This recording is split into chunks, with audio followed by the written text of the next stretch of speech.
Say hello, everybody. Hello. Just It's a just disembodied hand. Yeah. Yep, that's all you get for now. All right. Nathan, do you want to do your announcement? Yes. Well, if you guys enjoy our brand of chaos as much as we enjoy playing it, please give us a follow down below. It helps out greatly. And down below, you'll find links to our Discord, YouTube, Astro's TikTok, and Booty's Twitch. Our Discord is free and open to everybody. We'd love to see you there. Our YouTube, we put up replays for our sessions, usually 2 days after the fact. Astro's TikTok does a lot of D&D themed videos, and they're all pretty great, so go check them out. And Booty's stream, Booty's Twitch, he streams once or twice a week, and is always friendly, engaged chat. So go watch him. You'll enjoy yourself. And you'll find us back here this Sunday for the Empires of the Silk Road. And skipping next Tuesday, and then next Wednesday we'll be back here. I believe that's everything.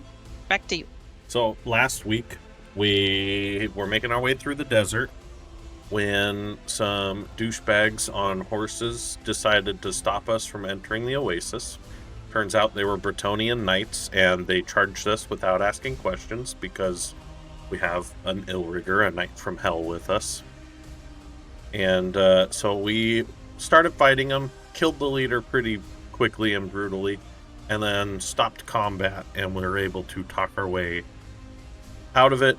Cardinal resurrected the dead Bretonnian knight, and they gave Caligar a pretty cool hammer.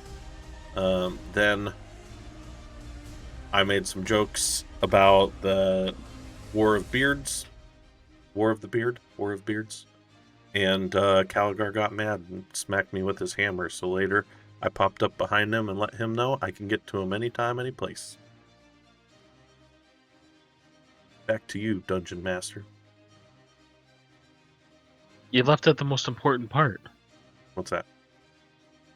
You guys played dice at the end. So you guys are at the Oasis of 1001 Camels. You've played your Liar's Dice. You've all taken a long rest because you had the time, I assume. Did we take a long rest? Did I take a Yeah, I long think rest? we did at the end of the last one, right? Well, I don't think we actually got to that. We ended the Liar's Dice session. Yeah. But I believe we're taking a long rest now. I didn't think we had anything at the end of that. Can I hit the button? Hit the button. Yeah. God damn it. Now I have to frickin' every time. Living armor.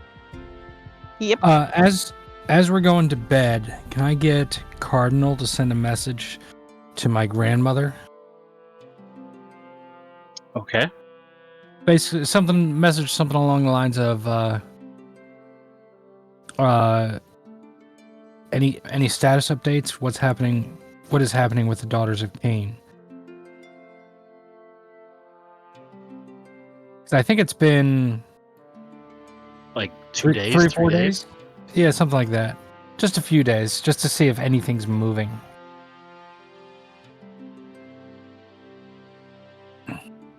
You're gonna ask him this every time. Every once in a Yeah. while. The response you get back essentially is along the lines of political intrigue at that level in Naggaroth does not move very fast. So she has feelers out. She's trying to find out what's going on. But these things take time. I'll tell Cardinal, thank you. She gives you a thumbs up. Cardinal, for some reason, she lost her throat during the night, and so she doesn't speak much. She's not feeling too good. She lost her throat? Where did it go? She lost her. Did I say throat or voice? You said throat. Lost her voice. Throat. It's a holy Whatever. day of silence for one of her 1,000 gods. Yes. Yeah, but see, that doesn't work because you guys are going to be taking like days and weeks of travel. So she lost her voice. It takes time to come back. or she pissed off a god and she's being punished. Let's go with that one. That one's fun. Because she's not okay, here. so yeah. Because she's The not trickster here. god is playing tricks. Yeah, so you guys finish your long rest. You're in the oasis. Your night goes by with no event. What would you like to do? Oh, we get up in the morning. I'll creak out of my uncomfortable bedroll in a freaking tent because the House of Cards wasn't able to be used last night. And as I'm stretching my back like this, I'll say, I don't regret that. Maybe a little bit. It was worth it. And I'll say to everyone, so the Bretonnians said that there are people in Bel Aliad. Did you guys know that?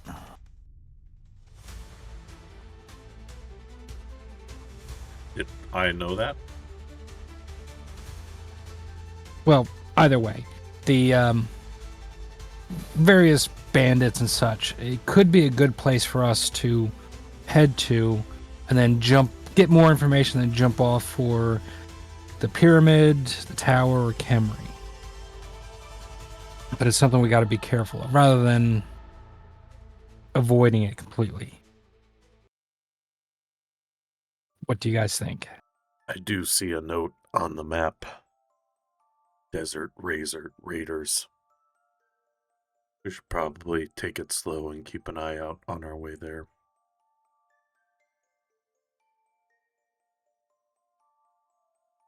I have no opinion. I don't care. Fighting, no fighting. As long as we get where we're going as quick as we can. That's my vote. Well, I still don't understand that the poem about what we're going to find in Khemri. There might be more information in Bel Aliad. So we just have to Bel be careful. Aliad, 'Cause a city? it's ruins. Ruins. But from what the Bretonnians said, it's populated. They're raiders, real nefarious type people.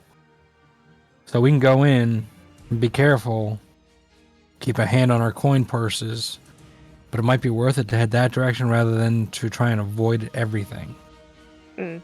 I am not stealthy, so if we're trying for stealthy, that's not going to happen. But more information is always a good idea. I can help you be stealthy when the time comes. Once a day. That is appreciated. And you've probably done this before. For us, right? Yeah. Is it Pass Without a Trace? Yes, it is. Once a day for free. Okay. I was gonna say, what ability is that? It's called You Don't See Me. Yeah, the you don't see me. I'm sorry. Is it a sideways arm? I thought it was like in front of his face. Well, I can't hit the microphone. I mean, you can. You don't want to. Alligar, what do you think? It might be worth a look. At the worst case, we can use it as a last stop for supplies before we get into the real territory of the Uskalar. Once we get in there, Uskalar? What's an Uskalar? the undead. Why didn't you just say undead? Uskalar is the word for undead in my language. Okay, but none of us are your language, so... I speak his language. Actually, I speak his language too. Yes. Never mind. You would know anyway. Never mind. Oh, scratch that, I didn't say it. No, it's fine. I could see Othira being like, "Why are you not speaking common?" Because totally the would. dwarf doesn't feel like it. You're like trilingual. You'd be like, oh, what's the word? Uskalar. Undead. It's like when you listen to anyone from Quebec talking, it is always "Qu'est-ce que fuck?" Let's go.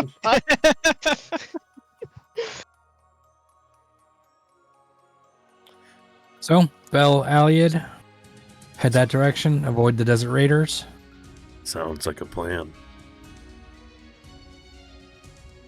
Is there anything we need to get from this oasis? We have casks to fill up with water, or is Cardinal still making her magic water? We got barrels. Yeah, she's got the stuff to keep you guys going, and it'd be enough to get you through the day. I'm just looking to see what level that spell is. Yeah, she got barrels it's also as backup and stuff. Well, she got the barrels to fill. Because the amount of water you need to get through a day is something like 2 or 3 water skins worth. And if you didn't have something to store the water in... Plus we have creatures. So we're at the oasis, so she doesn't need to use her spell. I will fill up the barrels and Yeah, load them up. and it is a third spell. Yeah. Yeah. Yeah, that's what I thought. It's not a cheap one. Yeah, okay.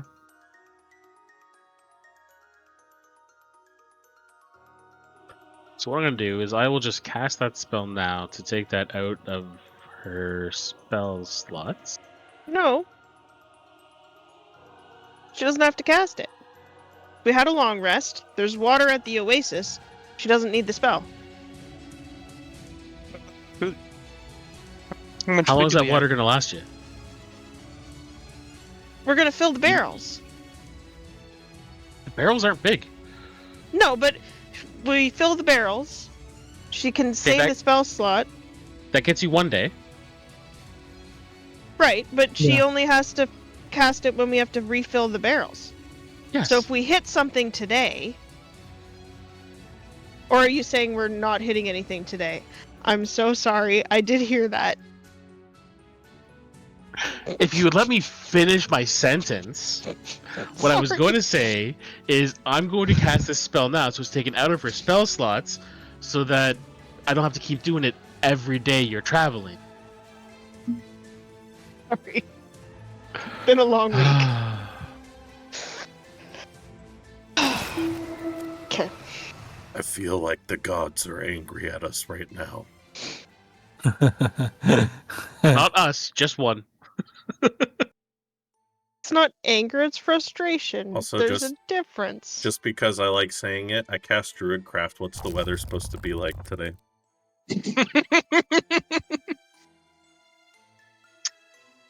Let's go to... What was his name? Ollie Williams? For the... I'm not going to say that. Yeah, for the weather report, it's going to be hot. I'm enjoying the heat. It's always a sensory effect, right? It doesn't actually give you the information. It predicts what the weather will be like at your location for the next 24 hours. The effect manifests as a golden orb for clear skies, a cloud for rain, falling snowflakes for snow, and so on. Would it Okay. go into, like, dust for dust storm? I think so. It'd show me a big haboob. See, that I'm not sure on, because, that's... Well, that would be not really a wind. weather effect. It'd be wind. Yeah. So, every time you cast a spell, it's windy in the desert, you feel a puff of wind go across your hand. It's gonna be windy and hot today. Got it. I'm going to enjoy this travel with Forelli. We are going to be soul sisters together. Okay, so you guys keep traveling. I'm not sure what to say to that. What's that? I said I'm not sure what to say to that. We're soul sisters. And I would actually say that to her too. We will enjoy this weather together, you and I. We're probably the only ones that'll like it. And we are now soul sisters.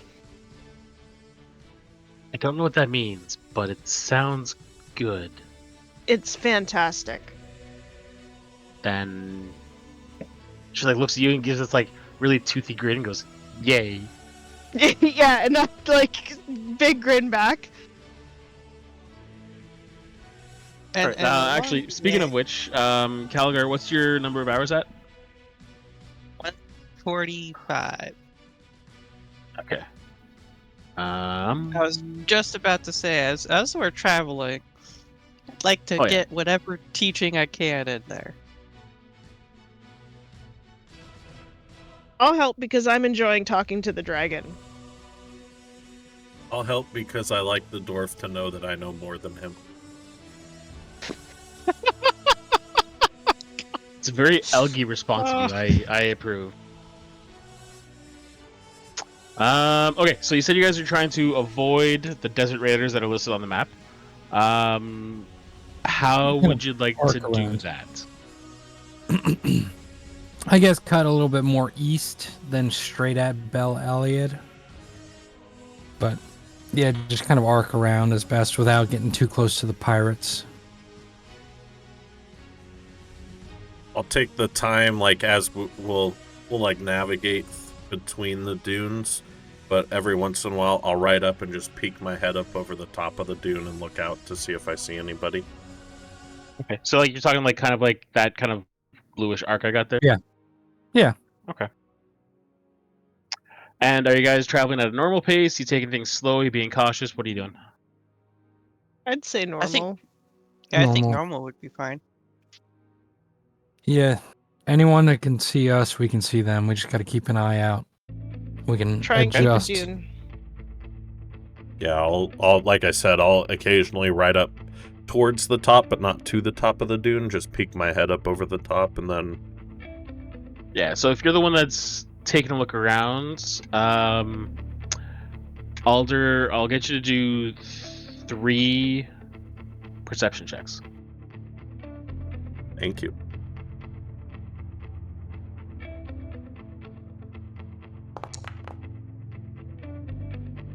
$23. Okay, you're good for that one. Keep going. Natural 20 for a 28. Okay, keep going.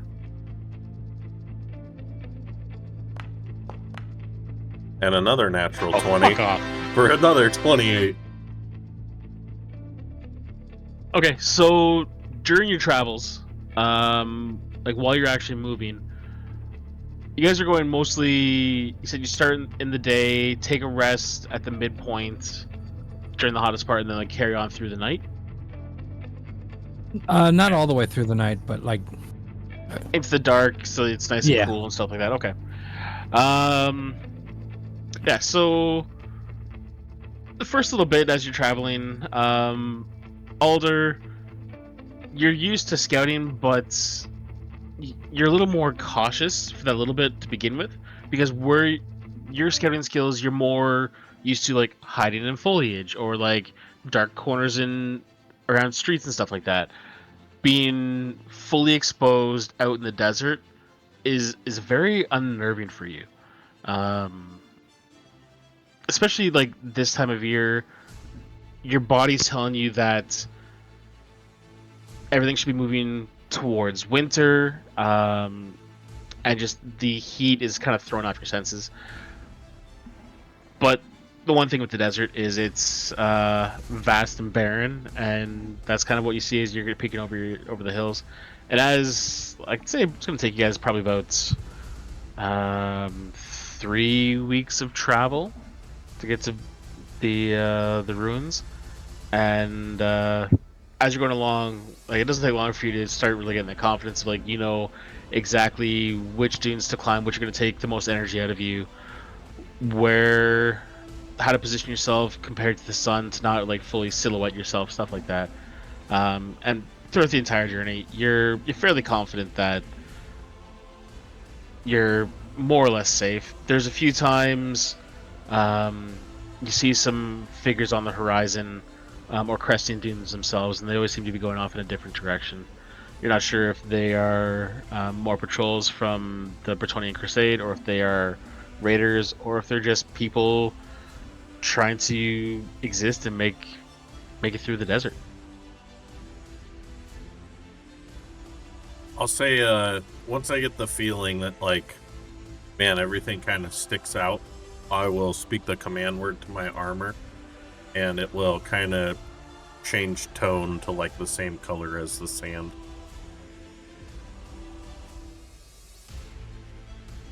Gotcha. And at nights we'll do the trick we did last time, where we got, for the House of Cards, door on one side, 3 windows on the other, and then a window hatch going up top to the roof, so we can have lookouts during the night on the roof. Okay. And I'm just trying to find something here.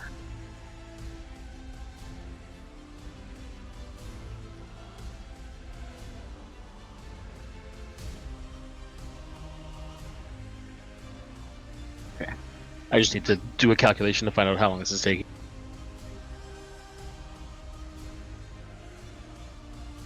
Uh, 750 miles. It's gonna take you about 20 or 30 days. Okay, so it takes you about a month to get. Holy fuck!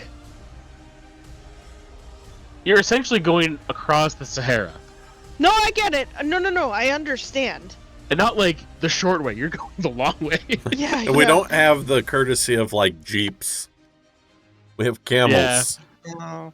Yeah, It's you're still- traveling about 24 miles a day. It's still 4-wheel drive. Jesus it's just Christ. it's a lot lower gear.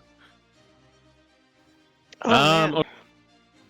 So for the nights where you guys are stopping to rest and doing your watches,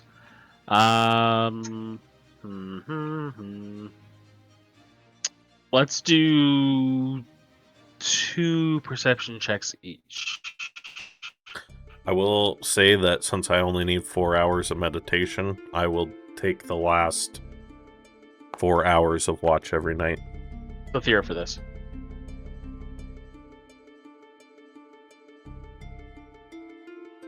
Do you want it or not? Oh yeah, you're good after.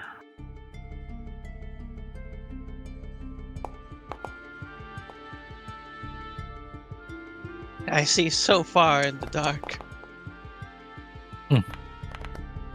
I'm just gonna roll 2d20 because I have a +0 anyway. Yep. Why is that on private? Public. Oh, I accidentally.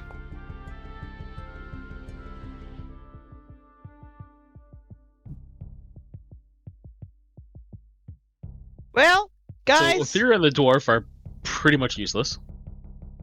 I literally rolled the minimum I can roll. A1.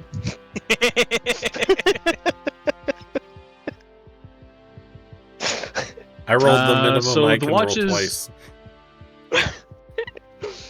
2 18s. I hate you so much. Dude, you did it. Your reliable talent bullshit. Hey, I Why was is- inspired when somebody had Derek passing every speech check. I was like, I can do that, but better. Yep. So yeah, for You started Othira it. and Calgar, when you guys take watch, I'm cool. you're more focused on the temperature drops, so yeah, you'd be cold. I'd say for Calgar, you kind of take those moments to, like, you're keeping watch, but it's more like when you're on top of the building, you're more having a conversation with Forley, like really kind of getting that bond going in there. Because like over that month that you're traveling, I'm gonna say you knock out the rest of the hours. You're good. You're fully fluent Okay. now in Draconic. Awesome. Because a month of travel is a long time. And there's 2 people that can teach you. Yeah. Tobias I and got a Alder. 32 and a 13. Alder, when you're out on watch, your night passes without event. Like there's that constant wind blowing through the dunes, but nothing really catches your attention. You start to realize just how much you miss the forest, He's like, even on quiet nights where you're standing on watch, there's something happening. There's some sound. There's some form of life around you. Here it is just the whistling of the wind, and it's disconcerting to you. Tobias, early on, as you're on watch, like, there's a few times you're looking in the distance and you, you see desert sand like twist as if all the wind's moving is like fast. And the more you watch it, you realize not every time you see this is this actually a natural occurrence. I'm sorry, what am I seeing? Some movement in the desert sand? Essentially, like dust devils, Yeah. right? You'll see them like during your watches, usually far enough in the distance that they're not a concern to you. But as you watch them for a while, some of them, it becomes obvious to you that they're not naturally occurring. Okay. And are we headed on this path? Would we run into them? Or are they random? Or You don't really notice any pattern to it. They just kind of seem to pop up at random. And like once you start noticing them, you see them during the day as well. But for the most part, they never come close for you to be concerned about them. okay, when my watch is over, I'll point it out to the next person, and then the next day I'll bring it up to everyone.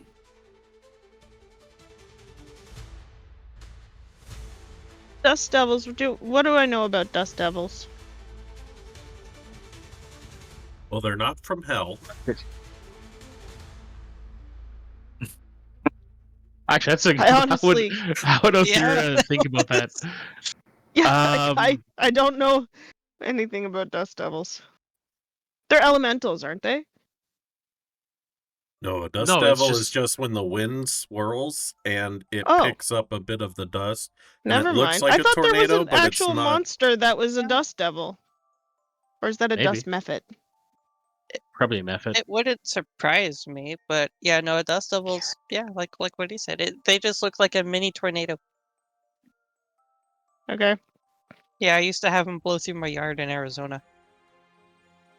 See, I was thinking like monster. It seems like there's some sort of monster creature out there, but it seems a bit random. Okay, a It doesn't dust seem like much devil we can do is a to thing. avoid it. Well, I know. I assume they happen if the wind kicks up, but what I'm seeing is some of them doesn't look like it's wind. Some of them it looks like it's something's doing it besides the wind. Occasionally, just from what I saw sitting on the roof.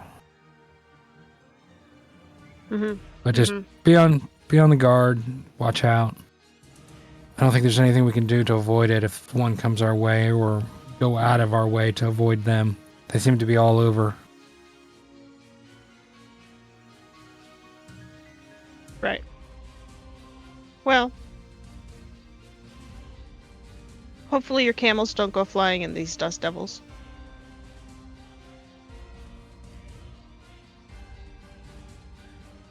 Probably not. Sorry, I had to pull up a picture I thought I had installed and I didn't. As a note, a dust devil was in the 2024 rules. Or not 2024, 2014. I don't know if it's in the 2024. It says legacy, so. Well, it I doesn't am seem right. to be a There was a full monster. tornado, but it doesn't look like it's going to be anything too pleasant. So,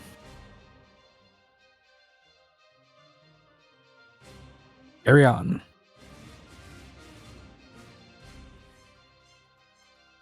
Making our way.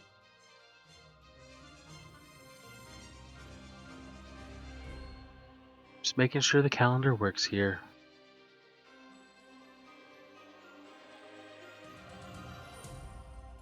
Really use a good lounge chair. I can make one in the house next time. It's easy enough. You want it in your room or in the general area? Just the general area. Done. Used to sitting on the nice furniture of Altdorf. And then next night I'll put up 2 lounge chairs, in addition to all the other general stuff. That actually is Okay. kind of nice. Yeah, I'm surprised you've never mentioned like putting furniture beyond beds. So I kind of picture the interior of the House of Cards. It's just like there's a room, there's a bed, there's like a fire in the middle of the common room, and that's it. It's like a bachelor Yeah, pad, you know, like when you first move out of your parents' house and you got the TV on cardboard boxes and like a lawn chair. Yeah, it's the beds are nice, but it's pretty Spartan unless you ask for something, and then I'll gladly give it to you. The next night.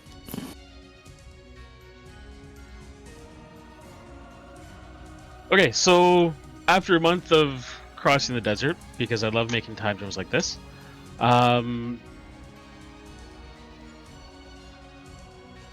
you're feeling like you've got the map out. You're starting to figure that you're getting close. You come over one of the larger dunes, and in the distance, you do see the ruins of Bel Aliad, and I will pull that picture up for you guys now.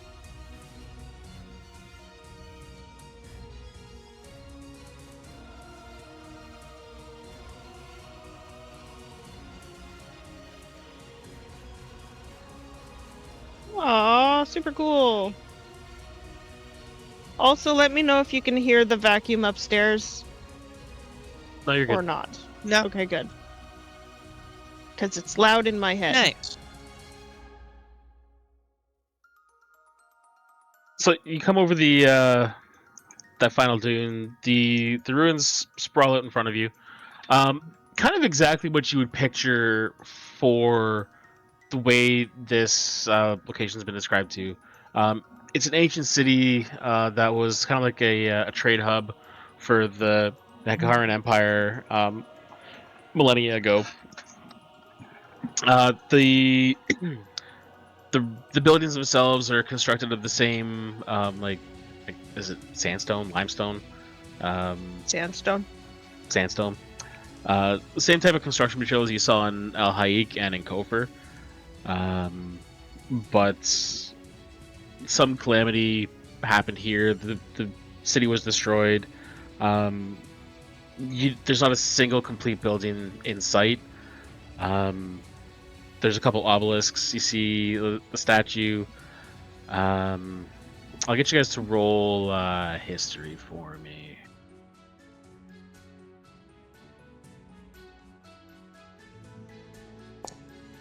God, I love this character. Oh, Those I are hate great those abilities. dice.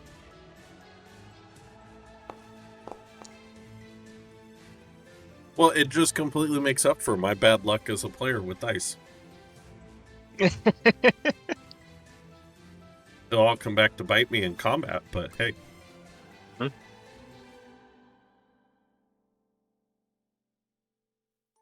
Actually, I'd say the only one that is able to recognize this is Calgar.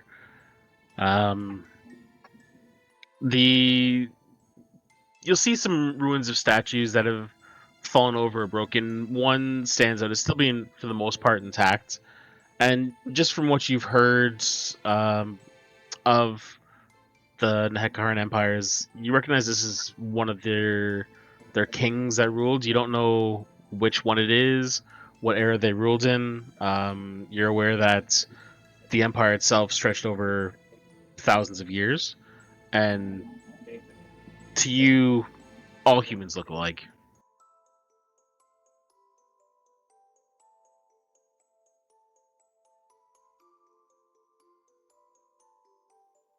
Okay, so let's say it's. I'm just gonna keep with the clock. It's about 3 o'clock in the afternoon as you guys get to the outskirts of the town. What would you like to do? Do we see people in these ruins? Or is it bear, or Roll a perception. what do we see? I can also roll. I'm not very good at perceiving, though. I'm not going to roll. Whoever wants to roll can roll. Okay. So I might roll an at 20. Who knows? Oh, cool. I've rolled a 14. Dirty 20. 25. I guess I'll roll for the hell of it. Ooh, look at you.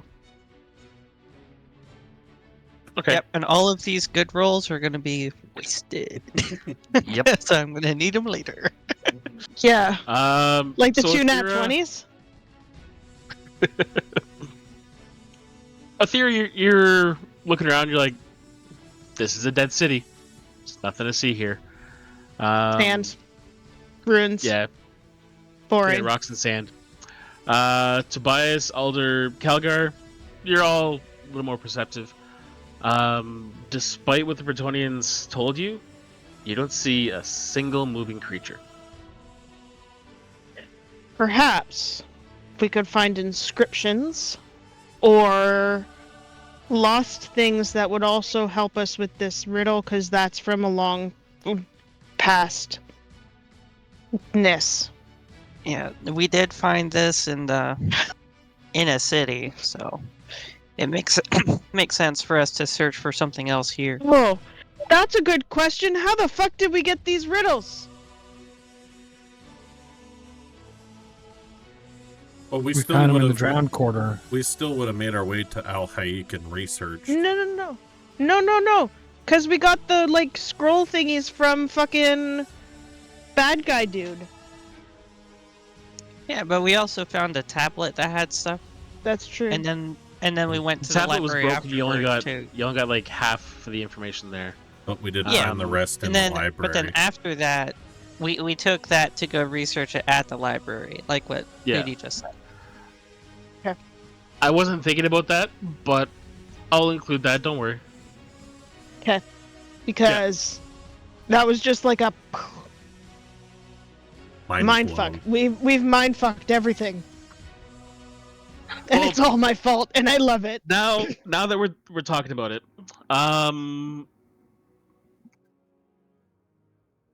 how much has Alder told the party over the months that you guys have been together about his history? In other words, Booty, how much do you want to reveal to them right now?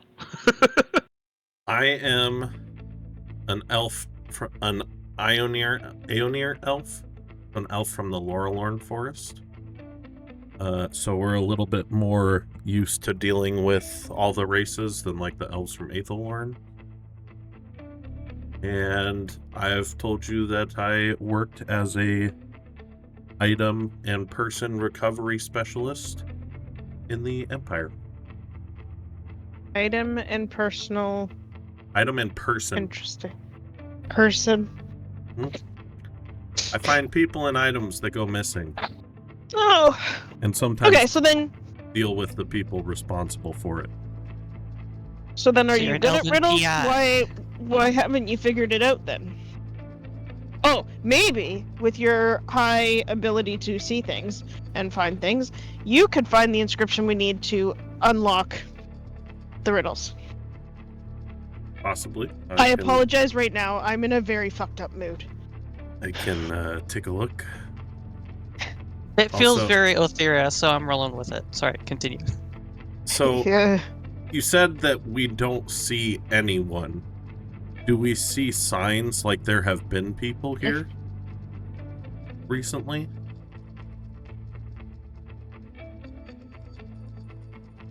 At the distance you're at right now, like I'd say you're probably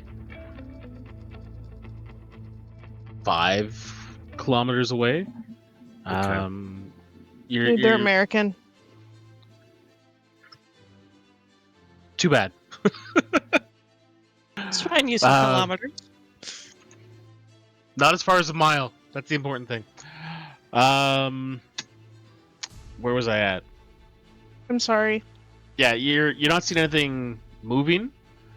I'd say Alder, you would be operating on the assumption that if there were bandits or people taking shelter in the ruins, they would do so in areas that are mostly enclosed, so you wouldn't have a view of any encampments either. If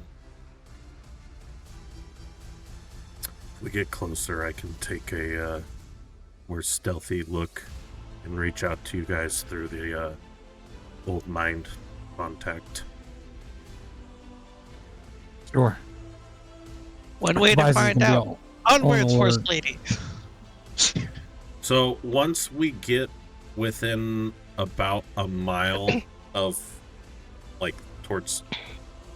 not towards the outskirts, but a mile of, like, the center or 2/3 of the city, I'll break off and kind of go ahead, and I will start my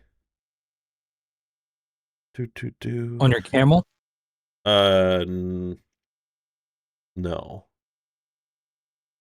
Throughout this month, are the camels still trying to eat Calgar? Or does that kind of subside a little bit? You guys haven't really tested it, unless you want to test it. Does Got 'em. Gourmet still feel like kicking me every time I get on him? We got a month, so Calgar, roll an insight. Calgar and Othira, roll an insight. No, you want me to roll an insight. No, I'm not. So we have mental contact for the next There 4. it is! We have a telepathic connection for the next 4 hours. Nice. Okay. And I will dart off ahead, being stealthy, to scout out this city. Okay, these so for ruins. Calgar and Othira, Yeah, we got a whopping 10 and 13. So, yeah, Calgar, your perception of Gourmet is that you're fairly certain he doesn't like anyone except for Othira. Othira, you're kind of feeling like you're not quite able to fully get. I don't know what I'm trying to say there. You're not able to like fully discern whether it's just his normal dislike of everything that exists, or if it's more specifically directed at Calgar. But you kind of lean more towards the latter than the former. Sorry. You kind of think that yes, Gourmet is still angry at Calgar specifically. Thank you. I know, complicated language. No, my brain is honestly, I'm mush. It's mush. I know. Okay, so Alder goes running off into the ruins. Are you trying to be sneaky? Yeah. Sneaky but fast. Alright, roll me a sneaky test. Sneaky test. 23. I'm gonna hate this character so much. So yeah, even though like the desert environment is still relatively new to you, as you start going, like how you've commanded your armor to look, within about 2 minutes of you disappearing, the group doesn't see you at all anymore. You just became a part of the background, between the blowing sands and just the glare of the sun reflecting off the sand itself. So you come into the middle of the city.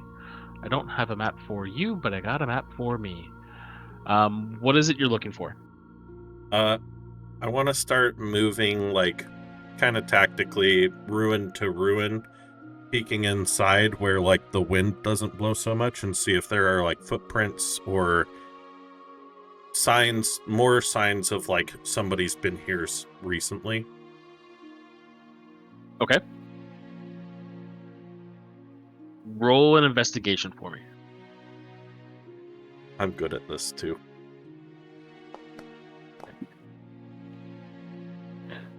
24. I was gonna say, oh look at that, a 1. Like, oh look at that, it's gonna be a 10. Okay. So you're going through You do see some signs that people have been through recently. It's kind of difficult to make out exactly when, but you'll find like the remnants of a campfire that's long since burned out. The odd place you're finding like a satchel that's been left propped up against the wall, but it's kind of like half covered with sand. The only thing that really stands out that makes you think that this is a more recent thing is that, like, in your travels through Kofra and Al-Haik, you've seen some of the ancient designs for the Hekarans, and this is more resembling what you've seen in like the Empire. So a lot more recent, more modern looks to it. More modern, like tooling on the leather, stuff like that. I'd say after probably took you about 5-10 minutes to get to the city itself, and after about 45 minutes, so you've done your first hour since you did your second connection. Okay. You do come across something that you've not seen before, and there is a streak of blood that is barely visible on one of the corners of the building. Does it look wet? Or how, like, am I seeing this? Am I able to get right up to it stealthily? Yeah. Okay, and I like touch it with my finger. Is it still wet?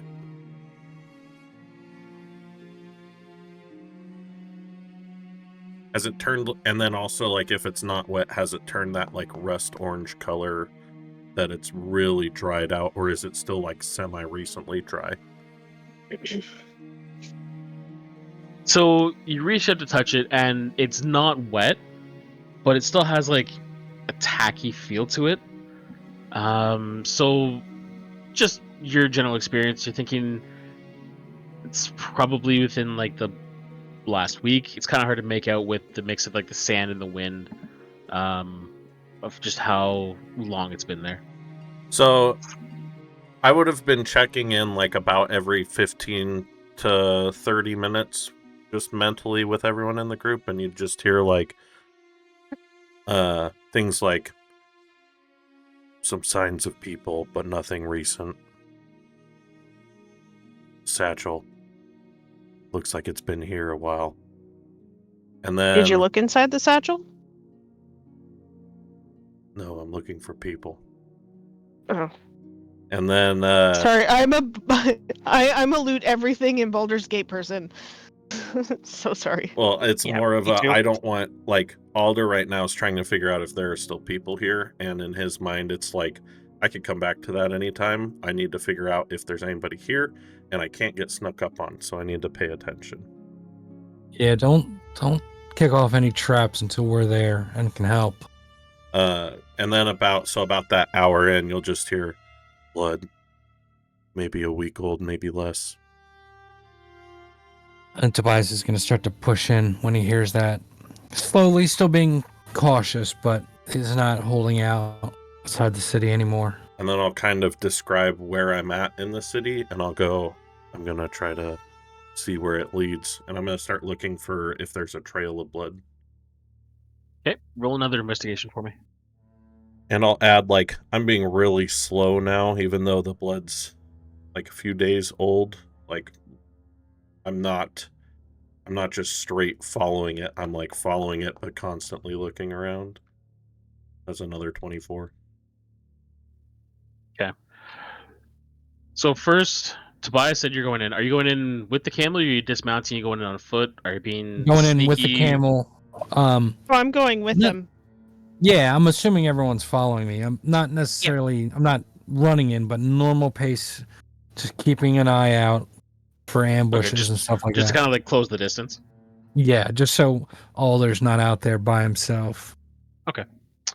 So Alder, like, as you find the blood, you try to go like a bit further, see if there's a trail. There's never any trail that you pick up, but every now and then you find another, like, might be a little couple splotches of blood along like the base of the stone walls. Maybe like there'll be an arterial like streak going up one side. Do I get the sense that this is like more than one person worth of blood? Just from the sporadic nature that you're finding this, yes. Okay, I'll relay that. Looks like a few people died here. There's no bodies yet, though. I wonder where they took them. I wonder what took them. That, or it could have been like a sacrifice to your god. Maybe the Bretonians Tobias. took them out. That is also a possibility, but they seem to be more focused on farther back. Well, I got the impression they were all over this place. But Could be I misinterpreted that. But they said there were people here. yeah, There aren't people well, there here were. now. Well, there were when they said it. Seemingly so. But they were headed the other direction. Well, all we know right now is that a bunch of people died within a week. I think we just need to keep going and figure out what actually happened. There's no, like, arrows stuck in the sand or, like, shattered against any walls or anything. Like, a big fight happened here. It just looks like streaks of random blood every so often. From the patterns you're seeing, it seems that any of the blood spray would have been caused by like sword wounds. Okay. As the rest of us get up there, can I do an investigation of my own to try to see just what kind of happened, maybe? Sure.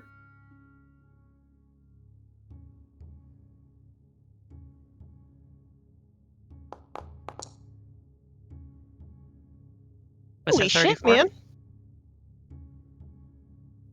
Yeah, he's good at finding stuff. Yeah.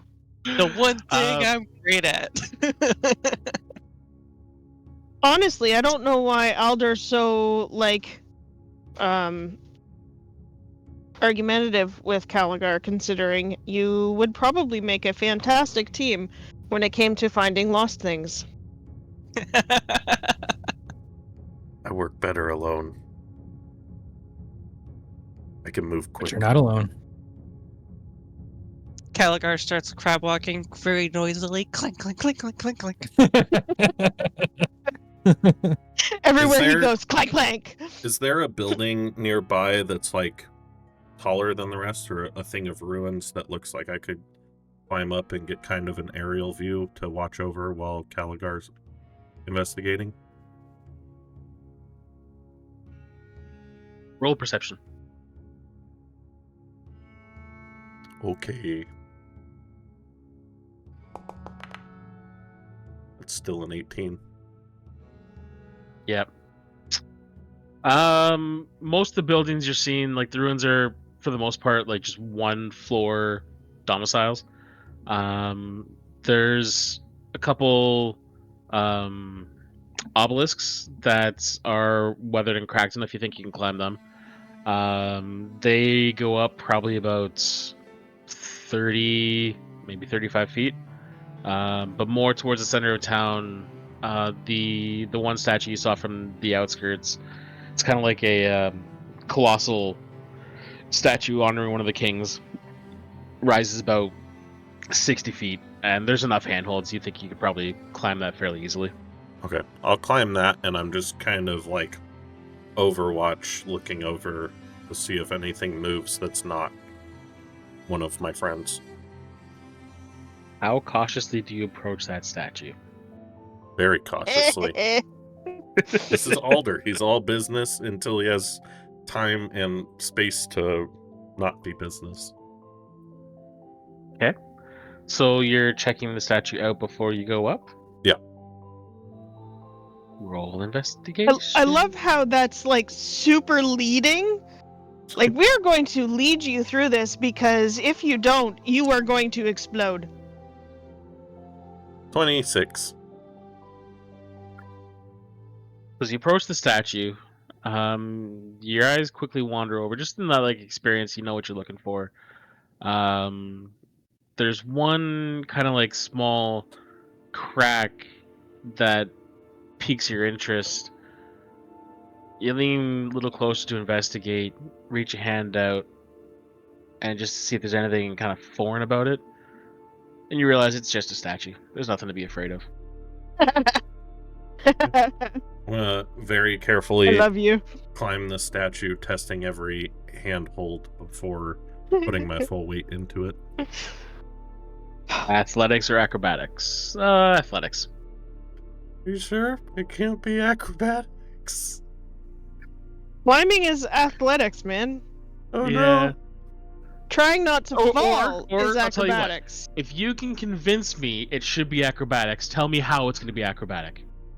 This is Considering the statue has been carved out of one solid piece of stone. like Assassin's Creed.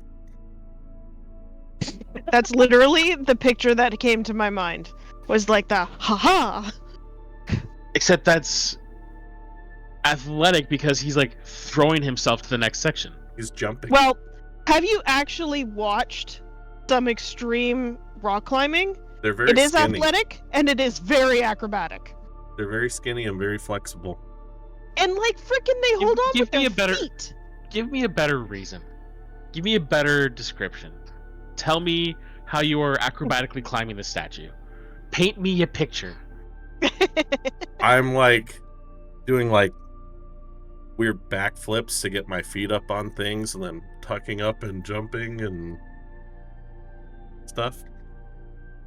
I'll do athletics. He doesn't quite have the reach of his arms, so then he uses his foot and hooks his toes. And then it's the muscle power to pull himself up to that level? Sounds athletic to me. I tried. The glorious Man. picture of a 3-year-old painting a picture of them and their dad. Finally, something you suck at. So 9. you're able to do it. It just takes you a while. Like the whole time you're climbing, you're just muttering and cursing. You're like, "There's no fucking trees. You should take watch from trees. They have branches. Sometimes they reach the branch down and help you. This is bullshit. I fucking hate the desert." You get up. It just takes you about like 20 minutes to do it. Sand At in that point, every what's the point of crack going and up? crevices, so that I can still keep an eye out while Caligar searches more thoroughly now. Yeah, I kind of picture that would be like Caligar starts to investigate, and I'll just like, you know what? Just wait until I get to the top of the statue. You'll have that Overwatch, and then you'll be protected as you go through this. Alder he's good enough like to be consistent with things. He know that Caligar can really focus in on something, but Caligar can't do it stealthily.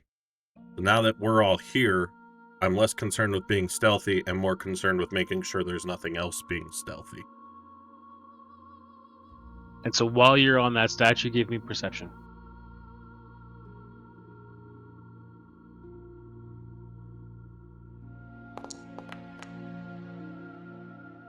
It's an 18.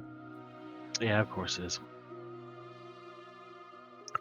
Okay, you get to the top of the statue. You're looking around. From your vantage point, excuse me, the city is seeming as lifeless as you thought it. The only thing that you're really hearing is the wind whistling through the cracks in the building. So you're fairly certain that you're going to be secure as Calgar starts his investigation. And Calgar, once you start looking around, like for the most part, you stay on the same side or on like the western side of the city. You're looking around. You're finding pretty much the same signs of blood, couple signs of life of like people or things that have been around. That part of the town, it doesn't seem like this was a battle per se. More like, if you had to say anything, maybe a disagreement. Maybe one person wound up killing someone else. So you get to a point where you're more confident you've covered what you need to on the west side. You move across like a central plaza at the foot of the statue. You get over to the eastern buildings, and you don't need to investigate very hard. There is significantly more blood on the walls here. There are some of these ruined houses you go into where a wall is just painted in blood, and now you start finding bodies. Massacre. I imagine I'm like following Caligar. I kind of figure you're all kind of perched up, more or less, moving as a group. I was gonna follow him. I just didn't say it out loud. It came out in my head and then I forgot to verbalize. I'm sorry. Yeah. Stop apologizing. I'm sorry. It's one of those days. I warned you ahead of time. I would look at this like painted wall and I go, that's quite artistic.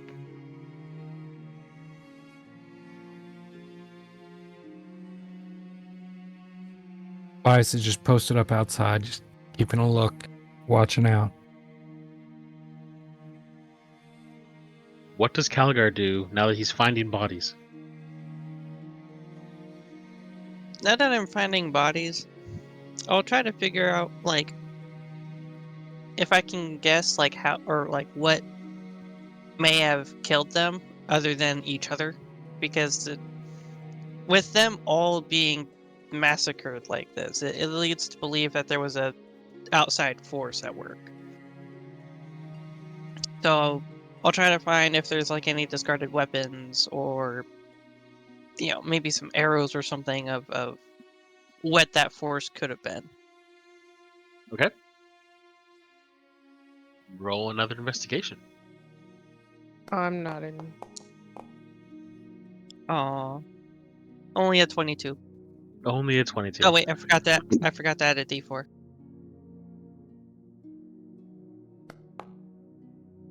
25. 25. Okay, so Well- as you're going through the bodies, you're finding there's probably about. They're all relatively in an enclosed area, spread about maybe 4 or 5 closely clustered homes. For the most part, they're all dressed the same. You're able to place that they've probably died again within the last 4, maybe 5 days. But the desert has kind of preserved the bodies. They're not decaying as fast as you would expect further north. And they're all dressed fairly similar. They've got flowing robes. It's what you expect, what you've seen in Kofar and El Hayek. People dressed for the harsh elements of the desert. They'll have like just simple leather armor to kind of keep a bit of protection while still maintaining relatively cool. And the injuries you're finding, a good number of them will have like sword slashes across the chest, but the way the flesh has been torn, it's not from a blade that you recognize. You've never seen these types of injuries before, and you do find the occasional arrow. When you pull the arrow out, it's not made of wood. There's no metal arrowhead to it. It looks like bone had been carved, and the fletching on it almost looks ancient. Oh, undead. Yeah, so I'll take one of these arrows out and bring it to the rest of the group. Well, it looks like the Uskalar found these places and decided to clear it out. Because I don't know of any other person, being, creature that would use an arrow of this nature.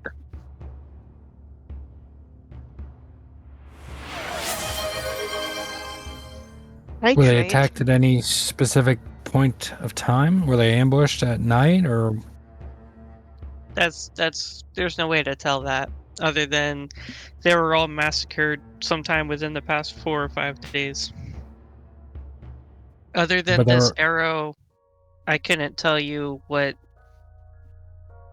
killed them otherwise, because They weren't killed with a regular blade. It was something else. The wounds were almost ragged. Were they killed in the buildings, not outside the buildings? A majority of them, at least. That tells me they were surprised. Or they hid. That too. Either way, they didn't leave any survivors. So the question is, do we want to see if there's any information about solving those riddles, or do we just move on? Because this is not our end goal, and it doesn't really matter if there's undead here. On the picture we saw of Bel Aliad, there was a open door to one of the tombs, wasn't there? Or is that in the buildings we're at? Sorry, I closed it down. Yeah, so did I.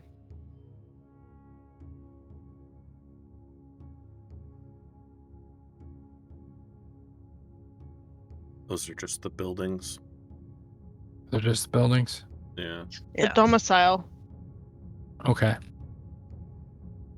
Well, we can still give this place a look over just to see if there's nothing else that we may be hidden.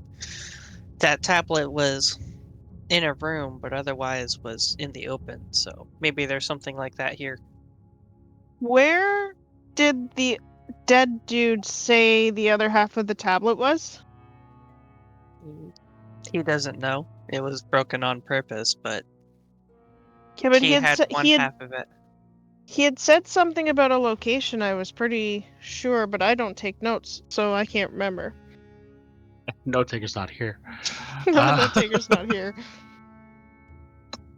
I didn't actually write that down, did I? Yeah.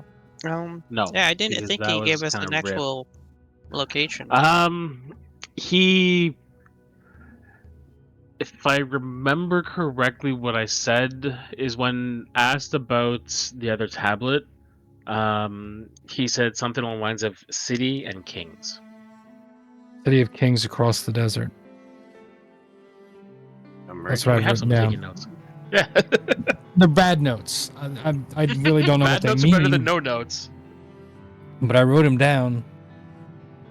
Well, should we investigate the statue? I think that would be the most important piece. If there's anything, it might be there, I think. As I approached the statue, did I see any writing or anything on it before I climbed it?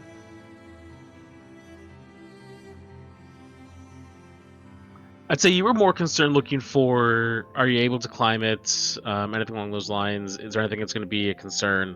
You're more safety focused than actually investigating it. How high up am I? You're about 60 feet.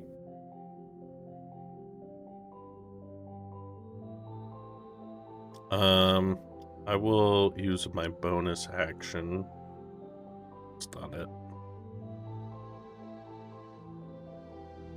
Use my bonus action because I haven't used this ability yet. I want to try it. Oh, I think I clicked it and nothing happened.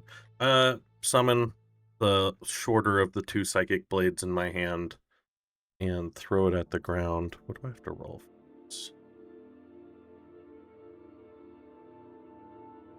To do psychic teleportation. I need to roll 1d8 and I can move. I can teleport up to an unoccupied space you can see to any number of feet away equal to 10 times the number rolled. That's cool. Use my Yeah, if he that's gets to interesting. 6. Hang on. I'm just making sure it consumed the resource. It did.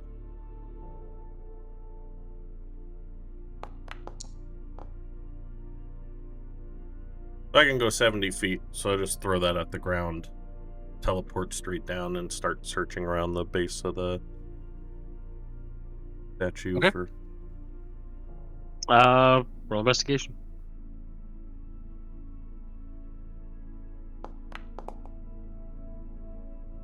21.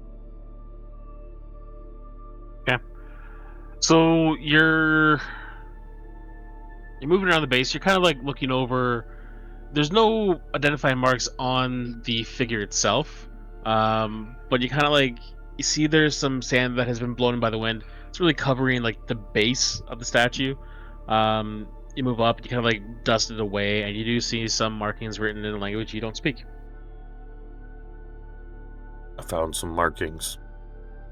I can't read it. Tobias will come over,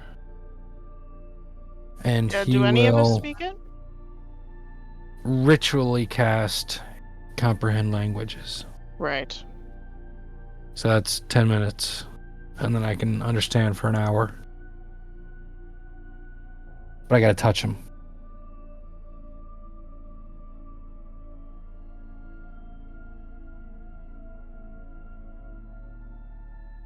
Okay.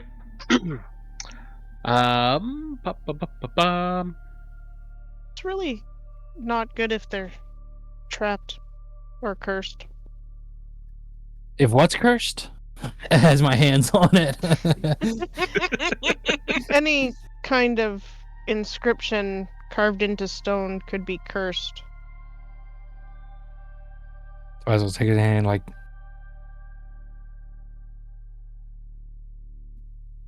So after the 10 minutes pass, nothing affects you as far as you can tell. You're not cursed. The letters kind of like shift and form into a language you understand, and what you see is basically a nameplate. The name reads Suhadir Al-Kazim, Keeper of the Hidden Paths, Prince of Bel Aliad. I'll relay that to everyone else.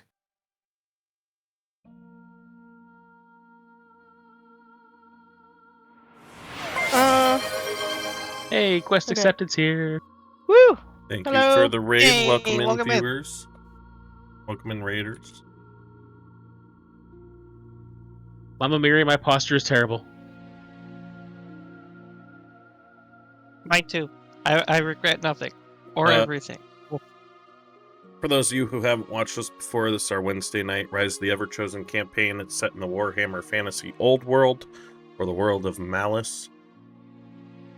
Yeah, I got that reference on your TikTok, Donnie. Well, So we are.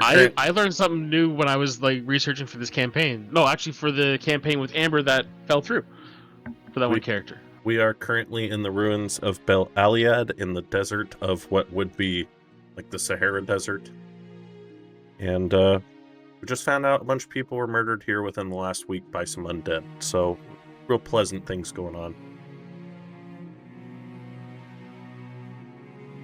All right, can you put the name of that prince in the Oh, you chat want for to us? copy and paste? Yeah. I got Suhadir something something, Prince of Bel Aliad. Yeah, Keeper of Hidden Paths. I did not get that part. And I spelt Suhadir wrong. I was close. Something about hidden paths? Yeah. Deeper. If he's known for hidden paths, it'd probably be a good idea to try to find some around here. There may So- be I something. agree. The scrolls we found, have you guys looked at what the scrolls, or did you only look at the riddles when you were talking about the riddles? Or did you What do not you take mean? the notes on the scrolls? We've got I've him got in Discord. Yeah, because I'm reading it. Scroll number 1. The part. The Lord of Masks whispered, ... Seeker believed them true. The sands turned black. The river turned red. The gates of ... not returned. Or none returned. And so ... 1,000 paths became one. Just go down One to the path- next Yeah, one. we It's already already have translated. that one translated. Yeah. Oh, fuck. I didn't see that. Was that on a day I wasn't here? No, you were here. I don't know. That's Was I when we just went not to the library. here? Very possible I wasn't You were here just- ahead. Not there. That's what I mean. Yeah. Not here. Fuck. I don't even know where it is anymore.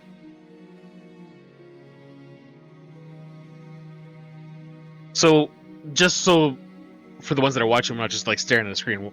What it says is, before the first king wore the golden mask, before the black pyramid cast its shadow upon the sand, the web was spun. 1,000 paths wound through the stars, and of these, one led to eternal dominion.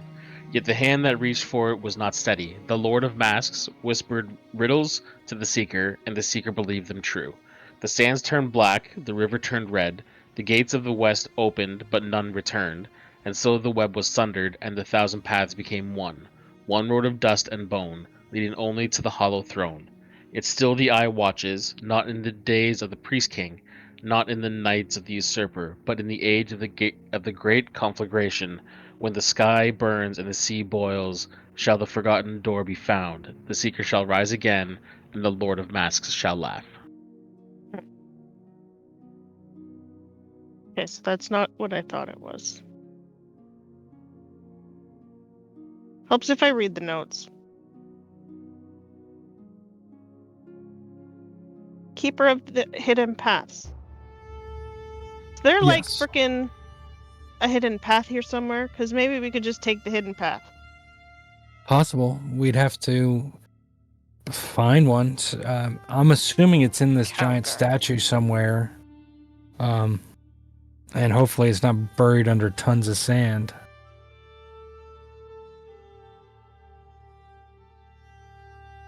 I'd like to start going out and searching for anything ancient from Kemri that we may need. Be it information, more, and the other half of the tablet, etc., etc. Anything ancient from Kemri, and I gesture to the entire city.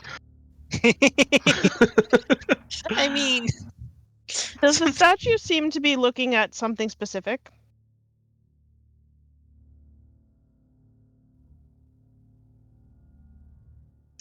Roll a perception. Yes. I'm so fucking good at that shit.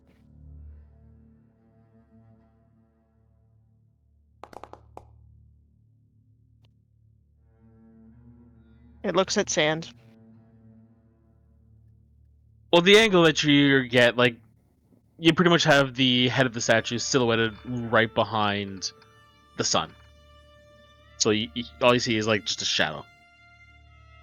Mm-hmm. Is that the Mhm. statue in the picture? I mean, it's an AI generated picture that gives you a rough idea. I'm not Oh. gonna say it's exactly what the city looks like. Just gives Gotcha. you you're looking at a ruined city in the desert. That's fair. So so I'm gonna say that out like to everybody. I can't see where the eyes are looking. Can anybody else see if it's looking at something specific? Because all I see is shadow. 'Cause sun. But maybe one of you can see something. Tobias, we'll take a look. Roll perception. I'll take a look as well. Sure. Sure. 21. I'm the idea person, not the follow through. 18.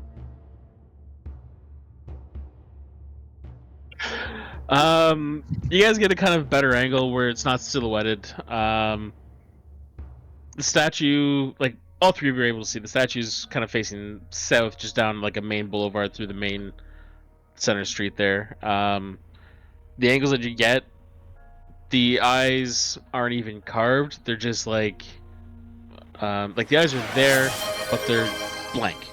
There's no pupils or irises you can see that would say yes, they're looking in this direction. yeah. So Right, while they're doing, sorry, while they're doing that, I'd like to start trying to find some sort of secret, hidden passage or something, and just like doing kind of like a grid search, just going through, taking my time. Just being methodical. Yep. Roll investigation. I forgot to add D4. Did you expect us to get stuck here? 25. No. Yeah, you're moving through the buildings, and you kind of like you're following more or less the main road that the statue's facing towards. As far as you can tell, they're all solidly. They were solidly built buildings, just kind of carved, and the rocks going straight into the ground.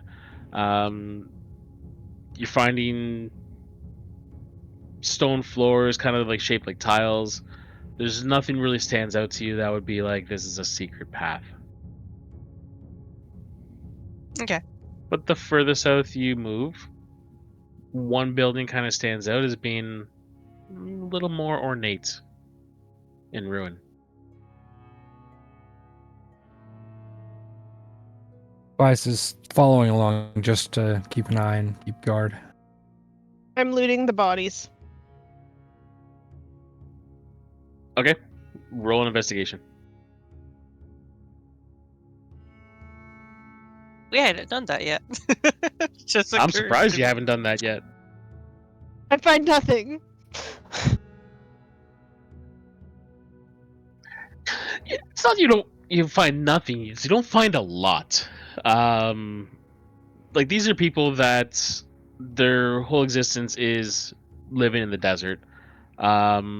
You're finding among all of them, I'd say maybe about 15 gold, 5 silver, and like 20 copper. All of their weapons are scimitars that have seen better days. And then you're finding like rations and water skins, just pretty much everything they need to survive. These have not been successful bandits. Is any of the water skins wine or something No, it's similar? water. Damn it. Okay, you said 15 gold. I don't know what numbers I said. 15, 10, 15 and gold, 20. 5 silver. 15 gold, 5 silver, 20 copper. There you go. Awesome. I pocket it. Okay. All right. Well, I'll let everybody else know that there's what appears to be a slightly more important building, and I'll start giving it a more thorough search. All right, lead the way, Caligar. Okay. Another investigation check.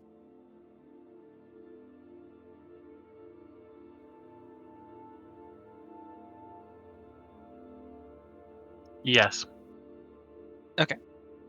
I just I'll wanted to help him double check with this before I one. did it. If that's okay. So advantage. And again, what is it you're looking for?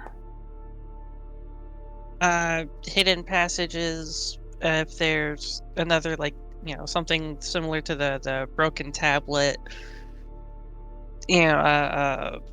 Information that may have been looked over. Okay.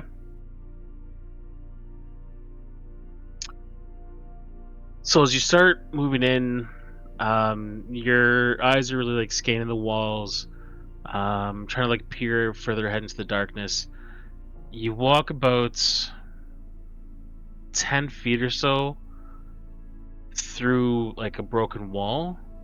Your foot steps down and you hear a grinding sound as that stone you stepped on sinks.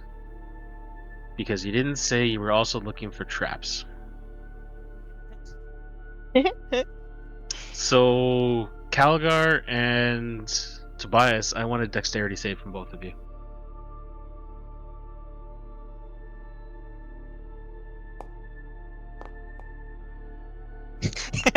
I'd say the only way I would have passed it. 19. Okay. So the stone sinks, Was and like the moment you both recognize that sound, there's that flash of panic. You're like, oh shit. You hear it finally hits the bottom. There's a faint click, and the wall to your left, you hear another. I wouldn't say so much a click, more like a snap. of like a bowstring kind of coming, like releasing. Nothing happens. God damn. That's twice he's done this to you. To us. Well, the not first you. one was just looking for it. This was actually No, he I did spring know. a trap, but if you had rolled lower, I actually would have had something come out of it. Alright. Okay. I'd So like to you're- look for traps before going ahead. Roll to investigate. Are you assisting, Tobias? Yeah. Yeah, I'll look on the floor and then all around, see what we can get. Oh, that's way 33? better. And that makes sense. Like at this point, Caligar's like, okay, there's something serious in here that they might want to protect. You're moving through. You don't find any more traps. It was just the one at the entrance. Within about like you're kind of in like in an anteroom as you go in. The southern wall is still broken. Open to the area outside. There's a door, or at least like an archway. You go through, and you wind up in a room that's let's say about 20 by 25 feet, and in the center of the room is a why am I blanking on this word? Sarcophagus? Monolith. Yes. No. It's we'll go with sarcophagus. It's just a Coffin? rectangular stone plinth that rises about maybe 5 feet Plinth. tall. You can see there's a very faint line, like the stone that's resting on top is probably about 2 inches thick, but you can see like the line that divides from where the top of that rests on the actual sarcophagus itself. And each of the four corners, unlike what you've seen in previous rooms, there are four essentially what look like statues, just decked out, covered in gold, head to toe, with very ornate hooked blades in one hand and a shield in the other. Do I see any of By those this- bone arrows? No, there's no arrows. By this time, like, have I finished looting the bodies and come to find them? Or was that while say they were you- doing the grid search? This time you guys are probably all gathered up again. Back together? Okay. Yeah. Because I would have just looted the bodies and gone back to find him.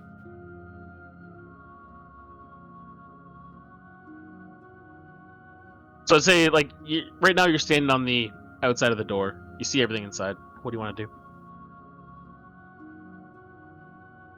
I want to poke the statue with a stick. That was my thought. I wanted to throw something at it, but literally I wanted to poke the bear. I'm cautious of the statue because I Statues. There's one in each corner. Or yes, the statues. Because Caligar knows that the Tomb Kings used constructs, right? But I don't think he'd know like what exactly they use. It wasn't that detailed, just more of a he heard of them. Because he's from Karakazul, so it's not. I don't know. I don't feel like it'd be crazy if he. I just want to go up and check out the sarcophagus.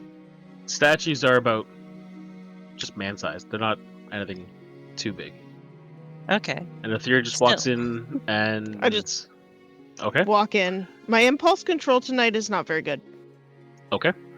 And so Ethereal walks in, Calgar and Tobias, you are all in like the same area. Yeah, I'm right I'll behind cautiously. Calgar. Yeah, I'll cautiously be stepping up behind her. Sorry. Yeah, I'll step Okay. just inside the door if Calgar goes in. I want the three of you to roll perception for me. My best. And And like at this time, I'm kind of assuming that Alder and Cardinal just kind of like you're near the same building, but you're more outside, like standing guard. Yeah, I'm more concerned with making sure an army of undead doesn't just surprise us from while Caligar's investigating. I'm more of Where is Cardinal? She's more Outside just with kind of Alder. been like hanging back. She again, same idea as Alder. She's more concerned. Like once you've gotten ideas that there's undead in the area, she's thinking maybe Kind of protected. yeah, protecting you, watching your ass as you go in. But still there for Um, if we get into a fight and we need heal. Yes. Yeah. Okay. Just making sure. I actually So- rolled a 16. You did. And as you step in, you get a better look at the statue in the northeast corner, and you see faint traces of blood along the blade. And that's when you realized, as you moved into the room, all 4 of their heads have been turning in unison to follow you. And that's Hello, what we're going to roll for boys. initiative. What are you guarding? Everyone within 30 feet of me gets advantage.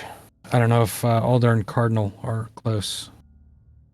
Or Frorley. I think they're just outside, aren't they?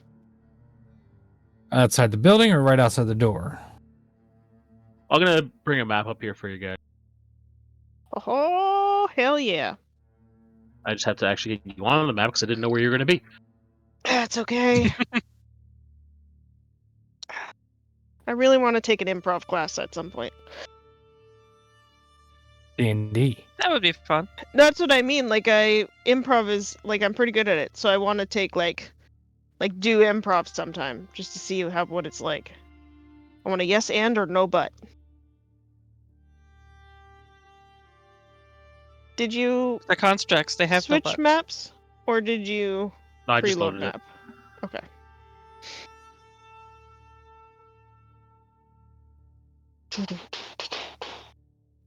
And well, Thera, when you were going in, like when you were moving into the building, you got off of Gormain, correct?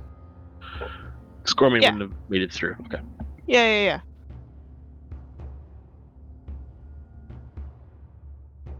And Forley's kind of like just near the door. Gorbain's probably hanging out with Forelli, cause making friends. He understands her. A horse He that just wants to kick doesn't. everything wants to make friends? He knows that I like her.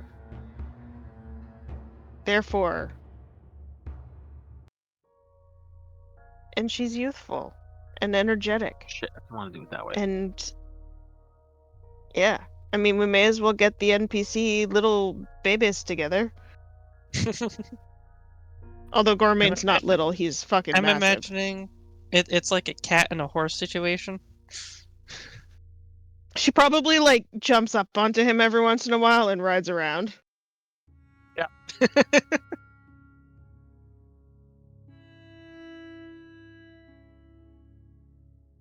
Oh fuck.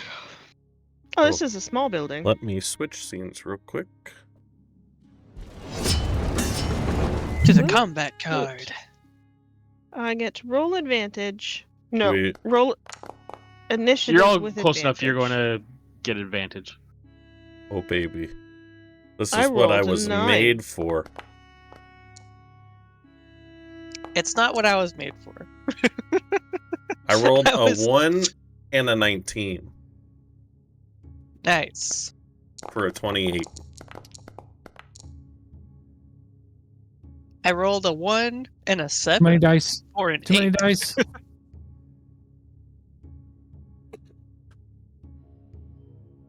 I rolled an 11 and got a 9.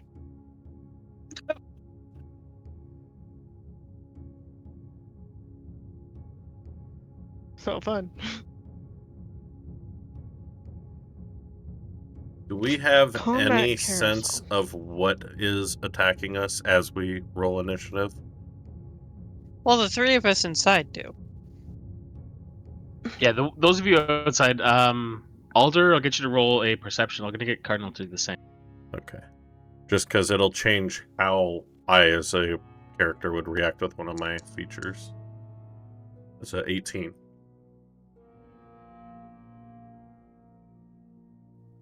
And Cardinal got a 29 with a nat 20. Nice. So what you hear outside starts off as the sand is shifting, almost like it's pouring off of something as it's kind of like rising up. You're kind of hearing it building across the way. Around the corner.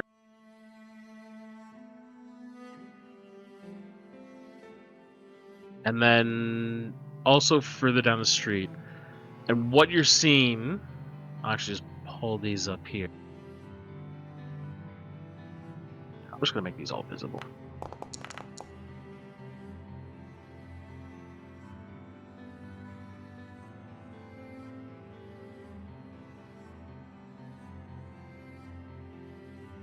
Oh boy.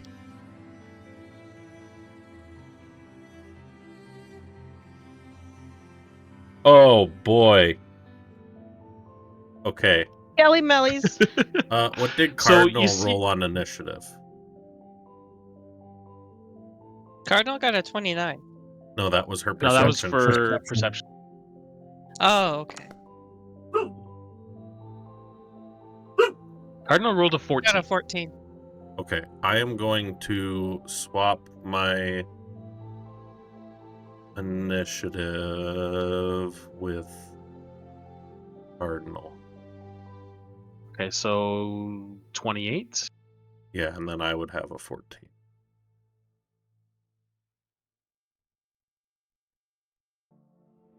And you all just hear, because I don't know, I know what you guys see in there, but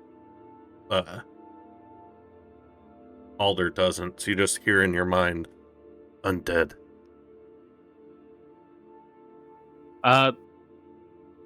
There is one other thing that I haven't made visible yet. The biggest pile of sand you hear running seems to last significantly longer.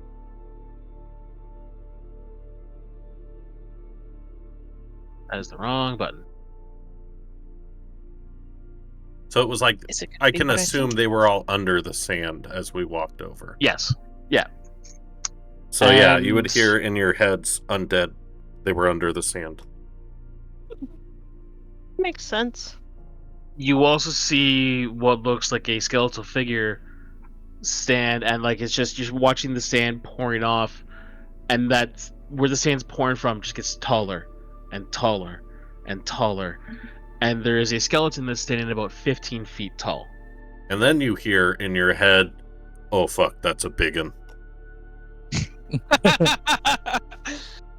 Oh, great, a bone giant.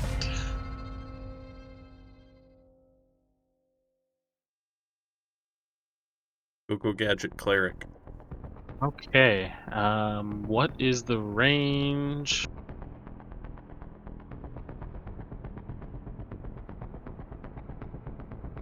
Features. Turn undead. Where is turn undead?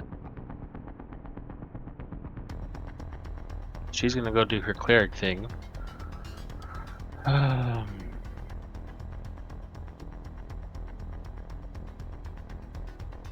What the hell's turn undead? It might be like destroy undead. Or it could be under channel divinity. Yeah, it'd be under channel divinity. You could look. Oh, there it is. 30 feet. Fox is gonna be so upset that she's not here for this. Right? Right? Yeah, this is picture perfect for her.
Nice.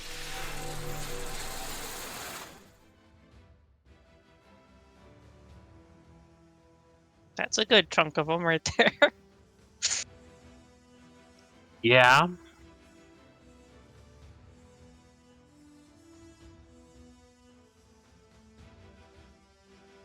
We lost Minfa from Discord.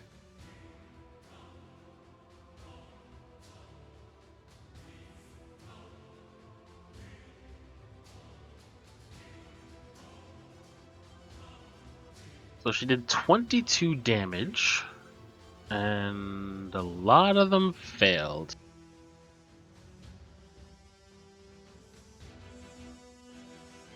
Actually, everyone that failed, just wow.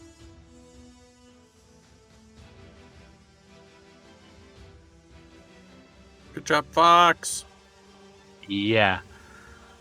So she rolls over,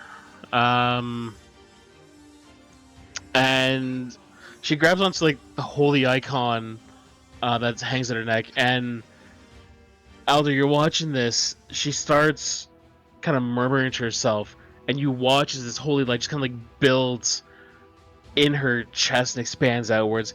And she opens her eyes, spins, and like just gestures her hand to the undead to the north and the ones right beside her. And this brilliant blinding light flashes out. You're able to like kind of like shield your hand, and you watch as 1, 2, 3, 4, 5, 6, 7, 8, 9, 10, 11. The ones you can see, the ones north, those 5 of them fall down. The ones you don't see around the corner, there's another 6 that just are vaporized. Nice.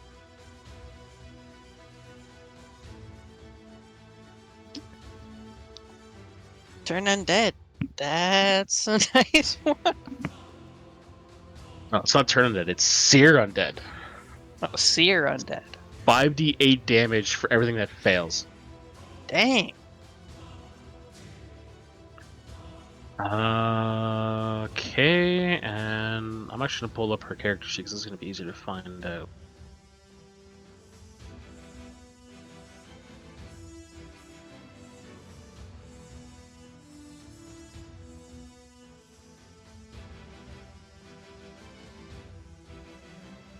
If she has any bonus actions. Spiritual weapon. Which she has that one ability where she can cast spiritual weapon without concentration. Once Yes. Yeah, let's do that.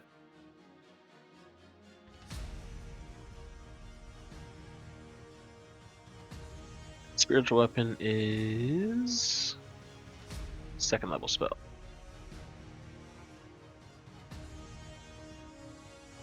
Sorry, Discord crashed. And then I didn't notice It's all good. because it didn't make the sound until I'm like, nobody's talking. So her ability is without concentration and without consuming spell slot. Something like we that. know? believe once a day for Something free. like that. Yeah. Okay, we'll go with that. Why not? What is it for? Spiritual weapon. Spirit. Yeah. It's an ability. Yeah, so did you see her just nuke, like, was a dozen skeletons? 11, actually. And then...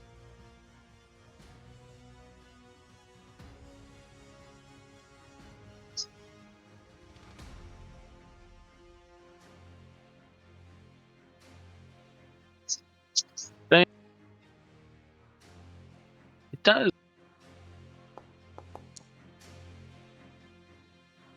She attacks something that looks a little more impressive than the other skeletons. Rolls a 19 and hits.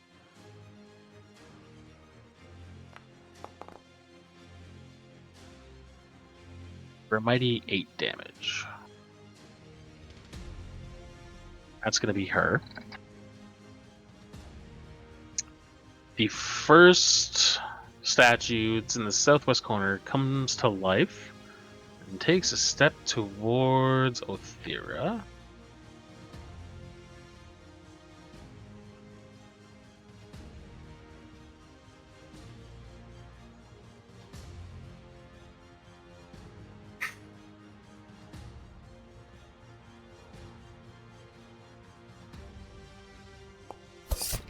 I have. A 12 is going to miss, so it will try it again.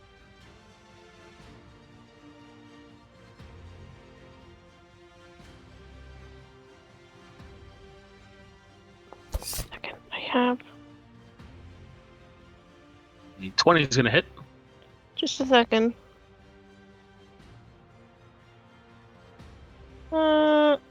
Okay. Sorry. I'm trying to like find all of my shit because on Foundry it's hard for me to see. When it had moved towards me within 5 feet, I placed a seal on it. Can use a reaction to place a seal on them. At that point, it needed to make a wisdom saving throw. Sorry. I knew I had it, I just couldn't find it. What is it called? Telekinetic seal. What's the DC? 13? It rolled a 13. Good, okay. It still gets a seal on it, though. What's the save for then? Oh, just to be pushed back or knocked prone. Okay. Or, yeah, pushed back or knocked so that it prone. still does its attack then? Yeah. It hits you for a mighty 5 damage. That's okay. And Frorley sees the giant and a bunch of skeletons get vaporized. Kind of looks at Calgar and's like, should I attack? Should I go bunch on bones? Stay away from the big one. If you find one on its own, go after it, but don't get into a bunch. Okay. She sees one, so she goes running after. Pops around a corner and goes, "Oh, hi, Cardinal." Who can't understand her? Yep. She rolls a dirty 20 to hit.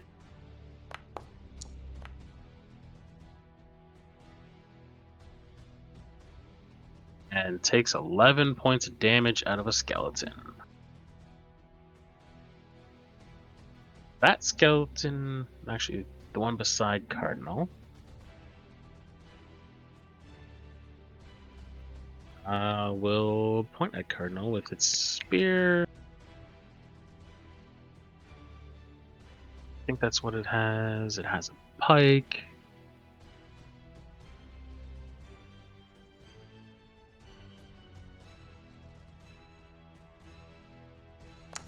It rolls to hit. 14's not going to do it.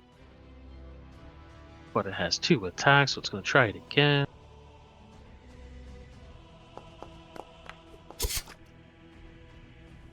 That is even worse. We got Tobias. Alright, Tobias is going to just take out his regular bow.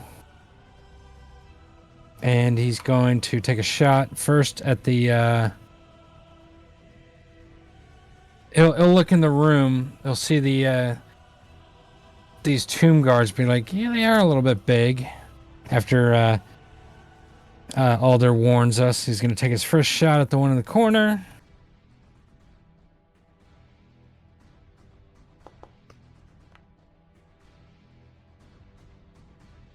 Yeah, 24. Damage. Normal. 16 damage. Okay. I'm gonna put sap on it, so that means it has disadvantage on its next attack, right? I believe so, yes. Alright, I'm gonna step back. Take a shot at the southeast corner, same thing.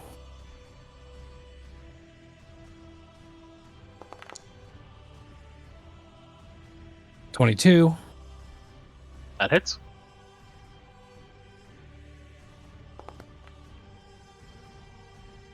$15 damage. I'm hitting him with sap as well. Oh, because you can do it on multiple things. It's just they can only be affected by it once. No, they can only be affected by one slow, but I can do multiple things to one target. So it's not like I can't stack slow, but I can stack the other stuff. Like I can stack pushes, for example. Okay, cool. All right, I'm going to action surge. And I'm going to take a shot at the skeleton that Frorley was going after. Okay.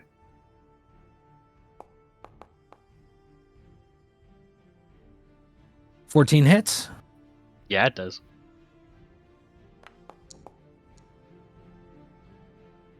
$16 damage.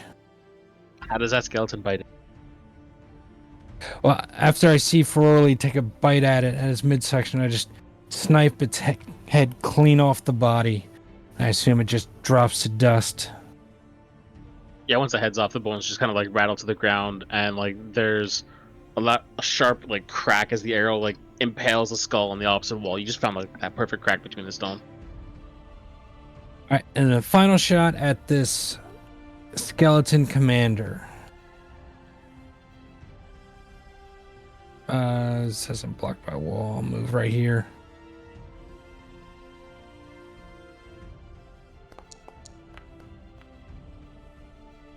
Ooh. 13 does not hit. One sec. Features. You're going to see the arrow curve up, come back inside, curve around, and it's going to go for this guy in the northern part of the room. This tomb guard. See, I forgot to use that feature last time. And I'll say he's within 60 feet in a linear path. Yeah. I just love the idea, like, yoink, nope, it's going after this one. 16. 1 damage. I'm going to use Piercer.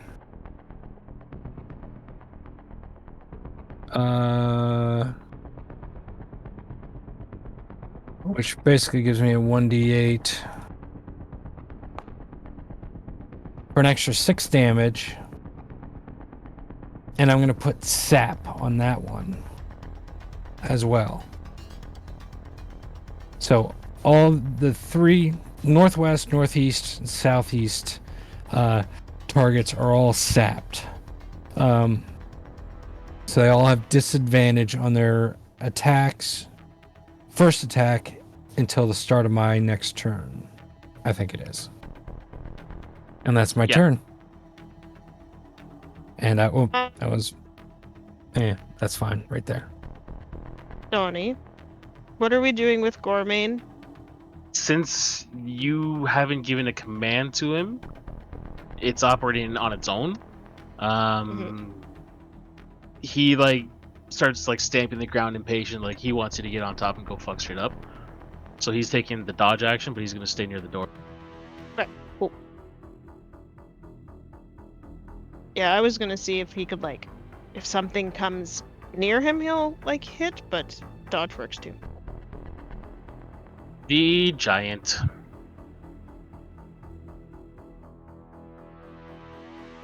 He's very straightforward.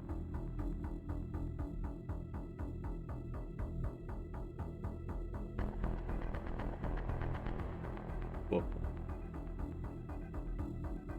He just comes charging across the street and lines himself up perfectly to be right beside Cardinal and Alder. Used his dash action to get there. I assume, is it making like thumping on the ground, like large vibrations. You mean like this?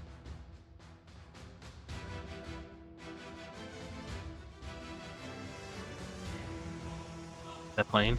No. Yes. Oh, I didn't hear it.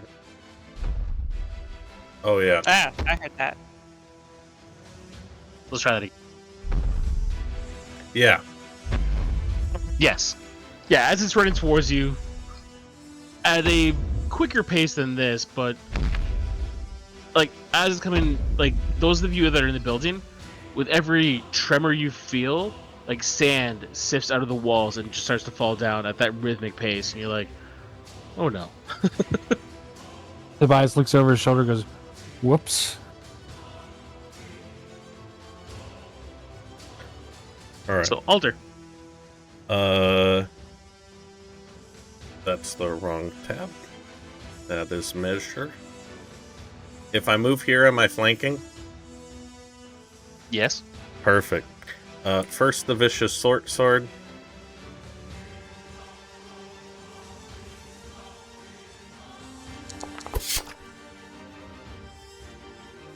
$25 hits.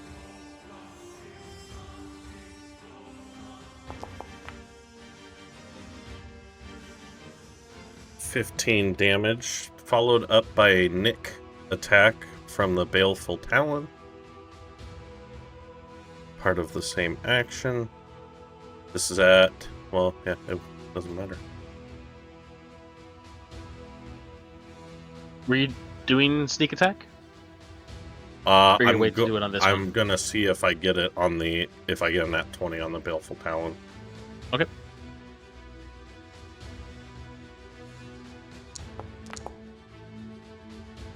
So close. 2 19s for a Okay. 29.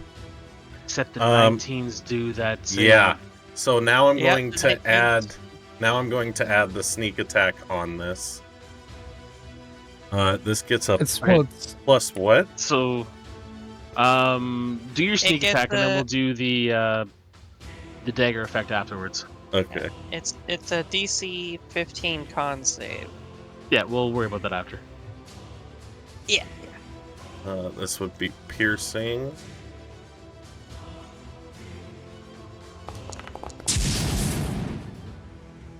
So that's 21 from the sneak attack. And then roll just the normal damage for the Talon.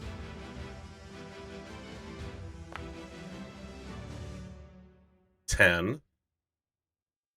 It takes a DC 15 con save.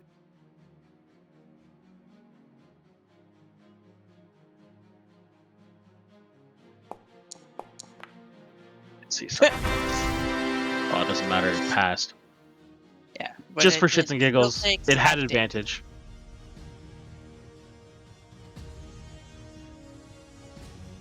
It still should I takes read this half. right? It still takes half of 66 necrotic on a failed save. Or half as much on a successful one. So roll your 66.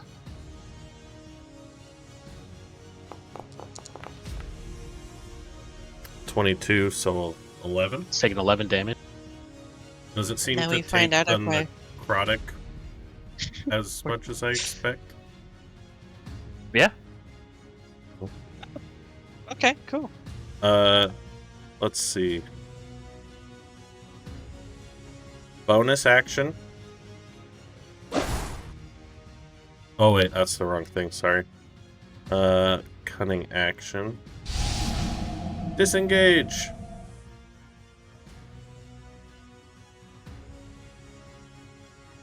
Disengage is not into the yellow. Yeah, I know, I was thinking here. Where do I want to go? Away. I'll go here. The And- direction of not right here. Enter. Sorry, new character, still figuring out where No, everything it's is. all good. Okay, this one steps forward.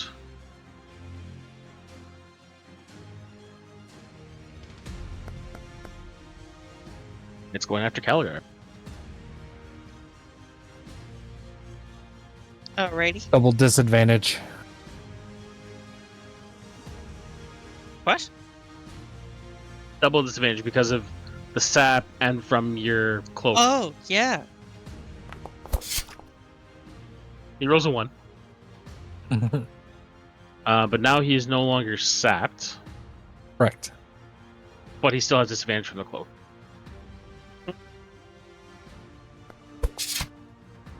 That should be a second dice in there.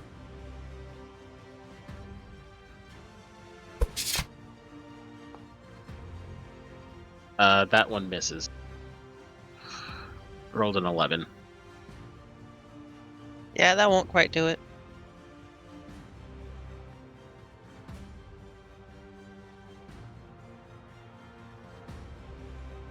So Alder and Cardinal are going to see this. The skeleton commander of the north keeps moving forward, and it seems like his skeletons are going with him because they're all acting at the same time. Interesting. Okay.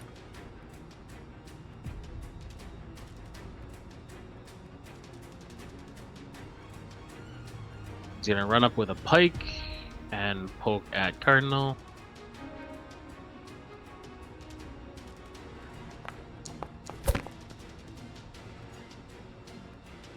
And miss with the first attack, so he's going to do it again.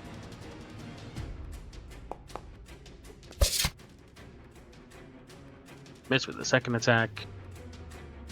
And the two skeletons are going to raise bows that they're carrying and shoot at her too.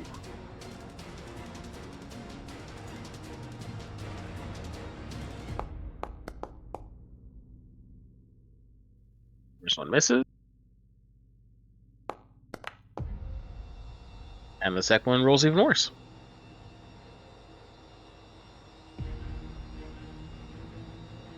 From the building to the west, you hear sounds of about 8 pairs of feet walking towards you, Alder. Oh boy.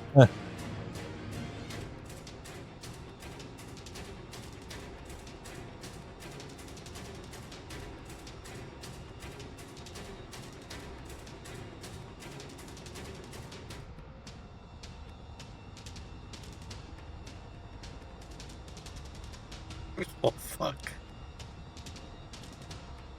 Start with the commander. He's gonna poke at you with his pike.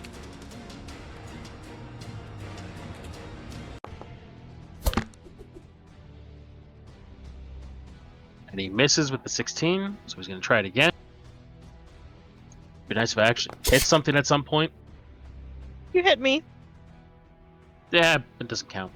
18 hits. Yep. I need to know how much damage it does before I decide if I use that, or is it when it hits? Uncanny dodge. I think it's when you see the damage. Okay. It says when you get hit with an attack by when an attacker you can see hits you with an attack, you can take a reaction to have the attack's damage against you. Okay, so in that case, it's going to be before the damage is rolled. I'll take it.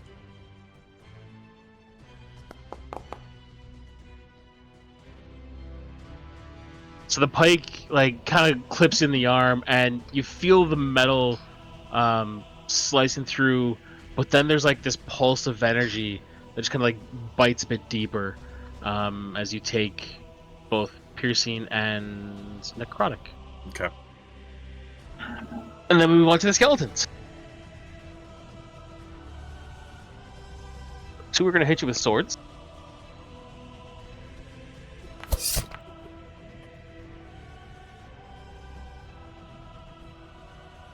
I'll use it this time.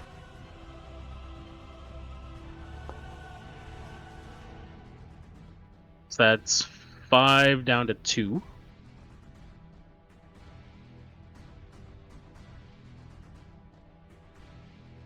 Second sword attack. How many times can you do that? It's one reaction. He's being attacked. Oh, that reaction. So that sword misses. And then the back ranker going to fire arrows at you.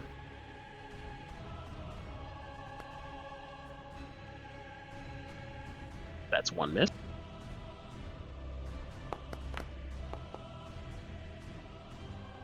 It's two misses.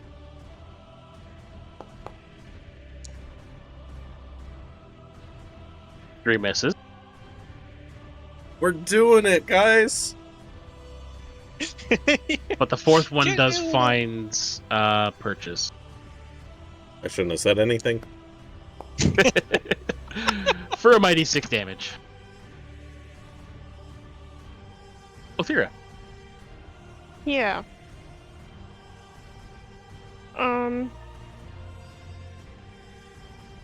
Sorry. So, I'm going to...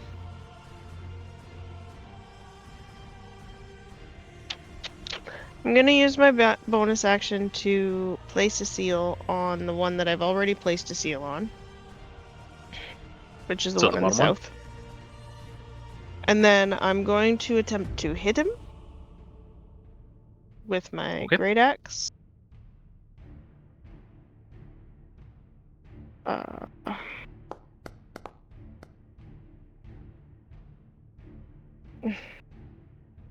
21 hits. And then I get a +4 because our proficiency bonus is a +4, correct? Oh, from Great Weapon Master? Yeah. Mm-hmm. And I'm going to not roll that again, that's fine. But I am going to burst my seals on the guy. Which, I have to double check. I'm pretty sure it's 2... Let me double check this. 1d6 per seal. Nope. It scales. Okay, 2d6. Yeah, so 2d6. So, I'm going to burn for fire, which is 2 for fire damage. So 12 fire damage. And then I'm going to hit him. Whoops. I'm going to try and hit him again.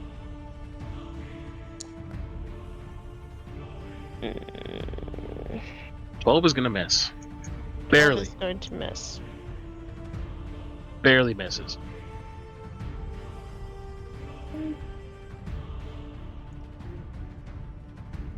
Oh, Great Axe has cleave on it, which means when I hit that first guy, I can cleave it to the second guy.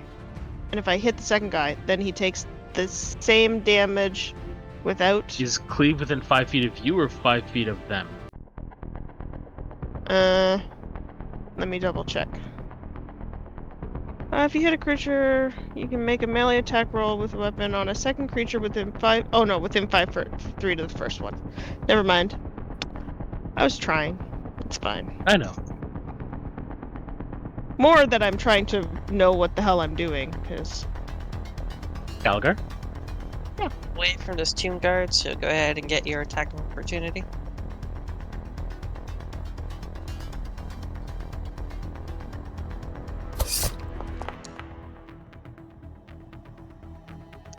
That's gonna miss. With 15. Okay. Going to move outside. Wow, that's a big one. So of course I have to get in the big one's face. It's very doughy of you. Although your hair is not orange enough for that.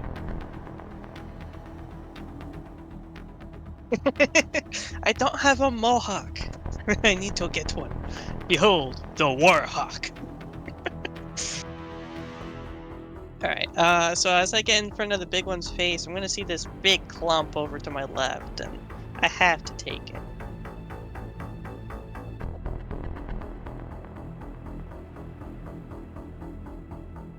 as I upcast a shatter to level 3. Okay. For 19 damage, con saves.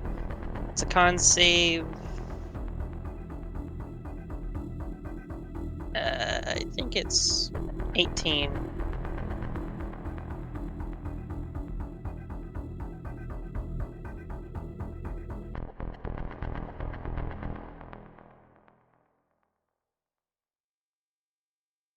Yes, 18.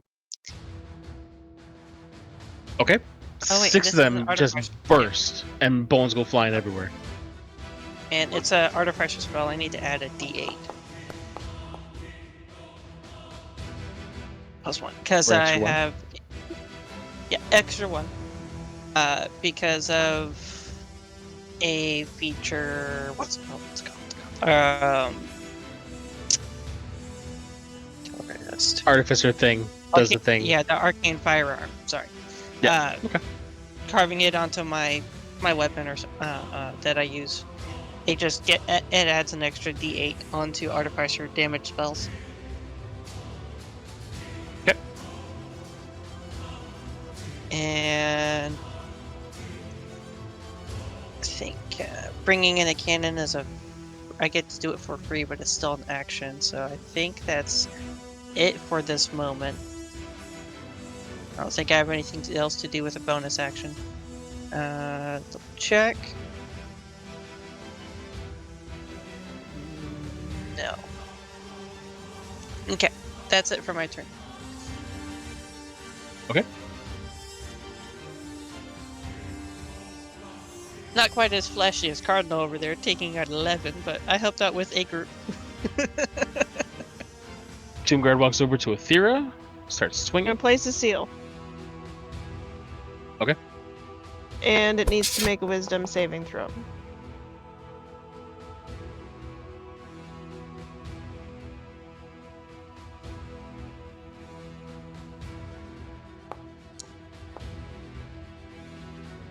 It rolled a 13.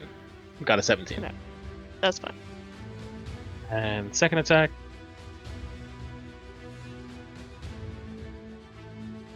It's no longer at disadvantage because it's swung already.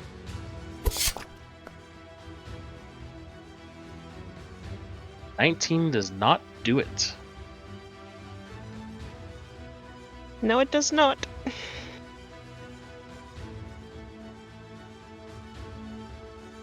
So Aethera, you see this. Tobias, you kind of get a glimpse of it at the corner of your eye, but mostly you hear the grinding of stone as the lid of that sarcophagus is pushed back, and a hand reaches out, and up stand Mummy. the mummy. Oh shit. Mummies are I not start nice. laughing. I start laughing. Guys, So this is going to be fun. it is going to first attack Aethera.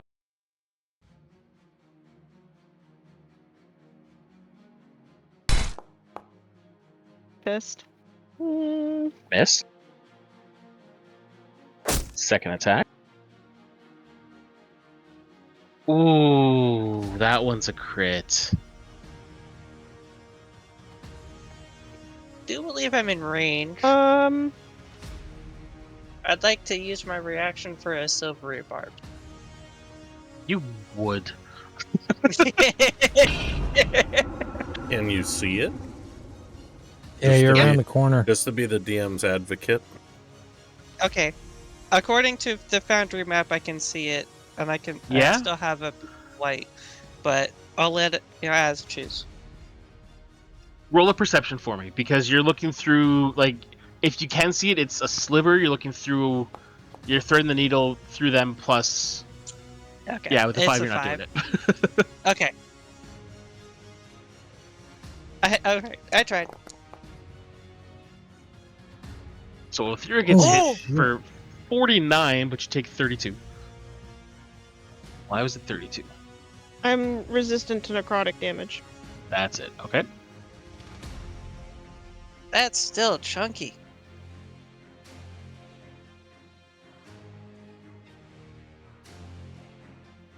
You are cursed.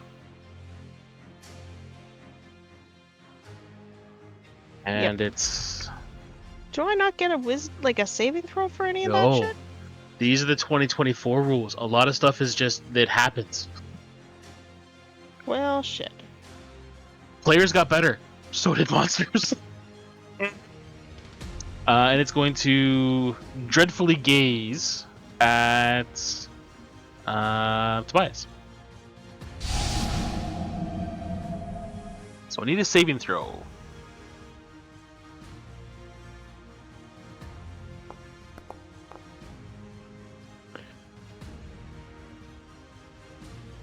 Fail. So I'm gonna use Indomitable. Is that a reroll? Yeah. So I get another Wisdom saving throw plus my fighter level. And that's plus your... Oh, yeah, you're going to pass that. 22. That's cool. I like it.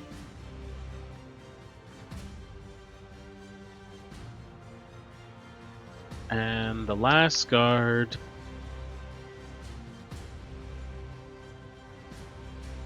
is going to take his time and climb up onto the sarcophagus to get at Othira.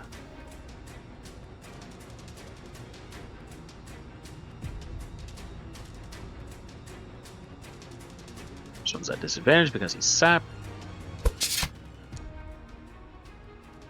That misses.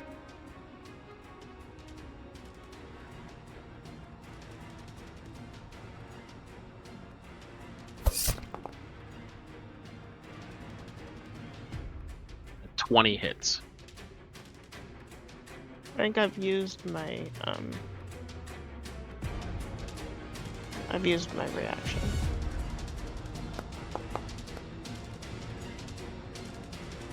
It was gonna be a 9. It rolled to a 1. 5 damage. Okay. No longer sapped. I've also written down what my new hit point maximum is. I have that tracked. I may or may not survive this, guys. So I'll put this to you guys. How is Cardinal gonna... She's got more channel divinities. Do you think she's gonna go in the middle and kind of like explode everything? Yes. Yeah, I would. She would totally go expect for her to the explode most things. amount of damage. Oofs. Yeah.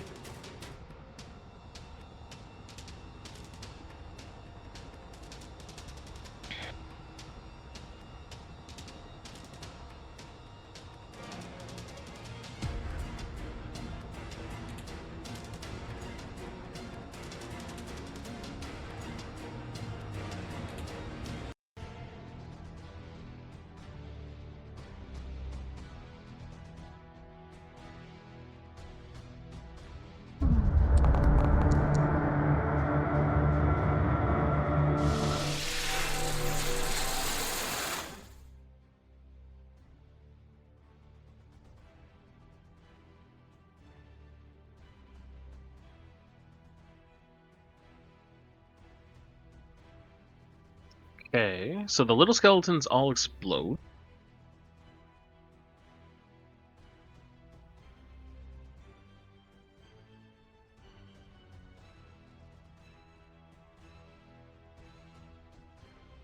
Commanders are good, but 2 of them fail. Let's see something here. Turn undead. Did the chunky one get targeted? It must move. Okay, it's not a reaction. That's what I was going to cover. Is as the energy, same deal, like builds up in the chest, expands out. Alder and Calgary, you see this. The energy seems to penetrate and burn into the man-side skeletons, but when you look at the giant, it's almost like it just stops, but a foot away. Because giant skeletons are immune to turn undead. Yep. Ooh. That's fancy. I don't like that. And like Cardinal's reaction is she sees everything else happen, and she looks up at the giant and goes, "Oh no." She'll use her bonus action to have the spiritual weapon attack. There's a dude he's beside.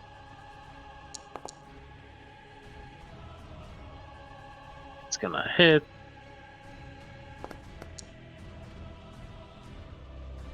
$13 damage to it.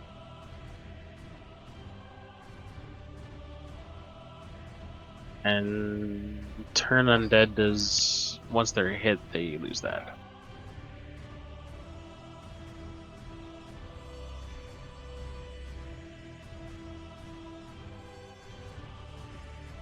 Okay. First Tomb Guard into Othira because you're blocking the door. Yes, I Now am. add advantage because you're flanked. Yep. I'm still in rolling like garbage, so the first one misses. Yeah, I'm gonna make it worse for you once I... Second one hits.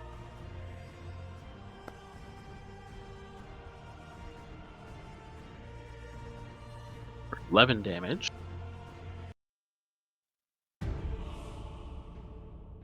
I am bloodied, guys.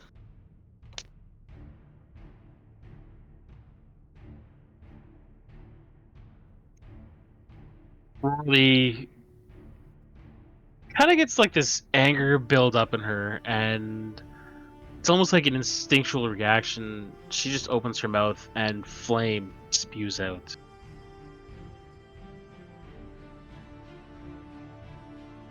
Do I see the flames from my angle? You would see the flames, yeah. Why did that not do the thing? As she breathes her fire, I'm just gonna shout, "That's my girl!"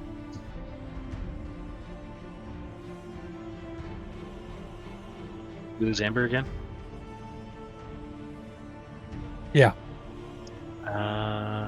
Yep. So it's gonna hit the two commanders. They're gonna take 4d10 fire damage.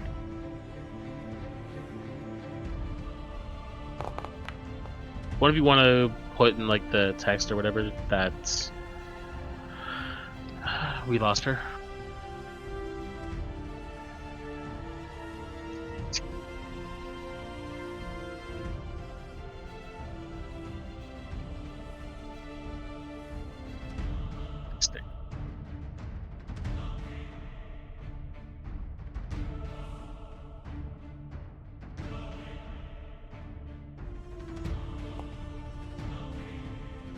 First one fails, we'll do it again for the second one.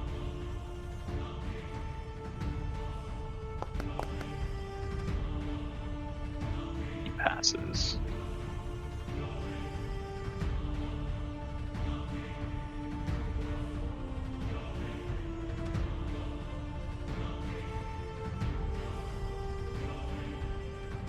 So just the sheer vicinity, the one that's right in front of Froly, the tattered rags burst into flames and the bones are incinerated. The one that's a little further back managed to pass and kind of takes the less of the damage. It's no longer turned. As I see the bits and pieces, I'm just gonna shout, "That's my girl!" All right, I'm gonna back up so this one gets an attack of opportunity on me.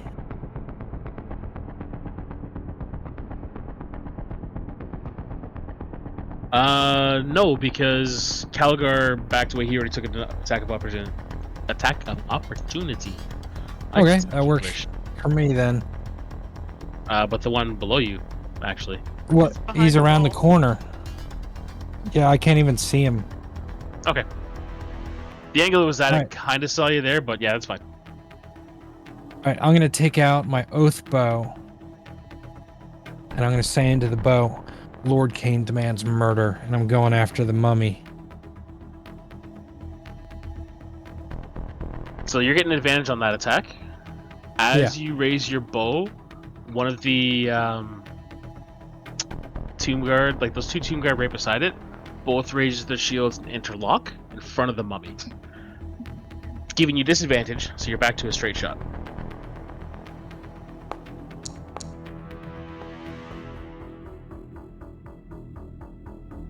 $25 hits.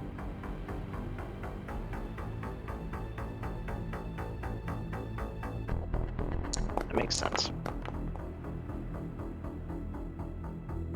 23 damage. And I'm going to push him back 10 feet.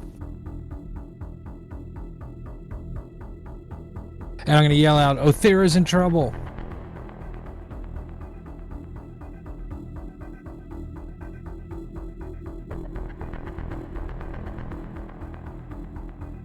And I'm taking my second shot.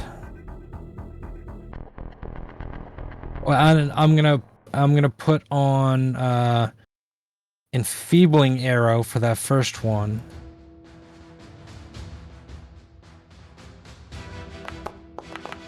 So he takes 9 necrotic damage, and he's gonna make a DC 15 saving throw.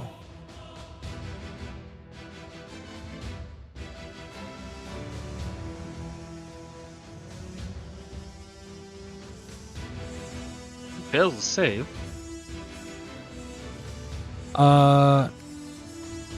So that means any weapon attacks. Shoot.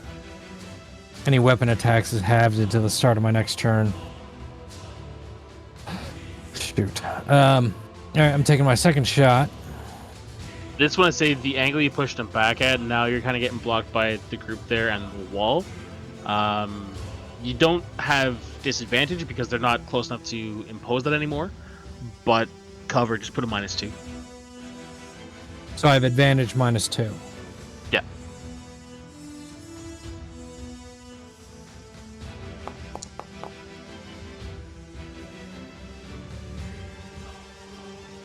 $25 hits.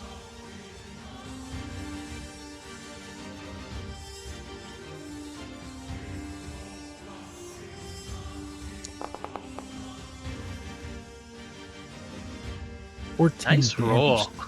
That was real low. I'm going to use Piercer. Piercer, which means you get Roll one of the attack dice. Yeah.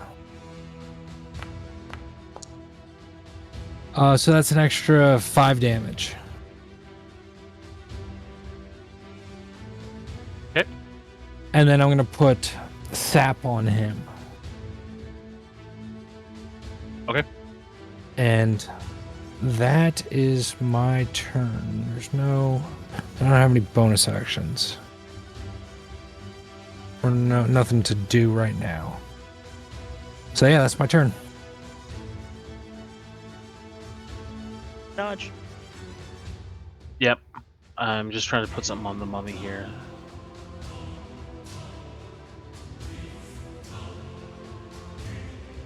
Let's do...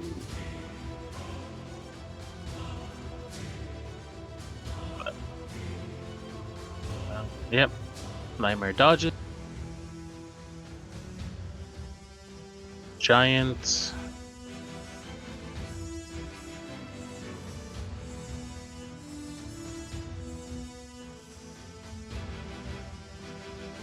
I'm gonna look up at him and punch him in the shin as I try to keep his attention on me. He's not leaving, he's just moving a bit more centrally. And he is attacking Calgar.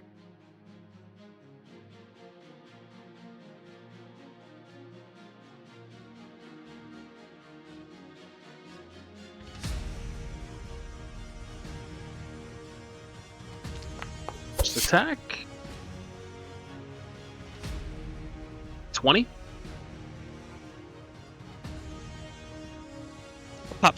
I'll pop shield.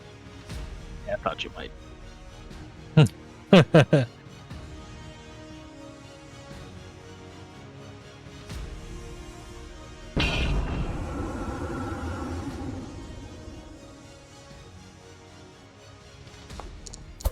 Second attack. It's a good thing you have that freaking cloak. Third I know. attack? It's going to hit, Can't do anything but about it. Nice. that cloak saved you from another crit. Nice. Oof. Yeah, I really love this cloak. Giant skelly crit seems not cool. It's actually not that bad. It's only 3d6. Oh.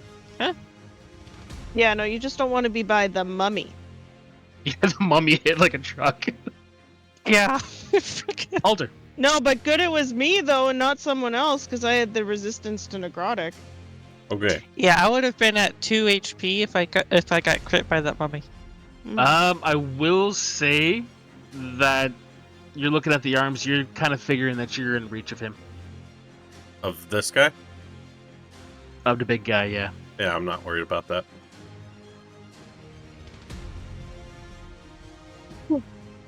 I'll move here. This is probably really dumb. Gotta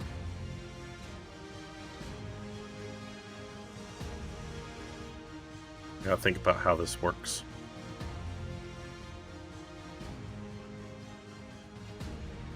Okay.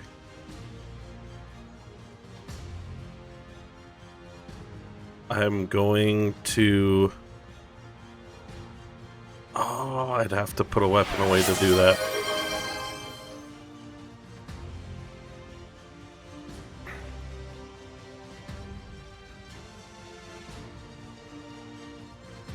Cunning action.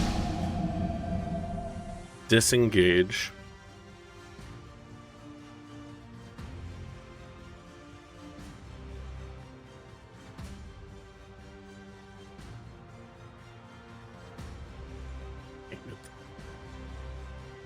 I come here. Going to... Am I in range?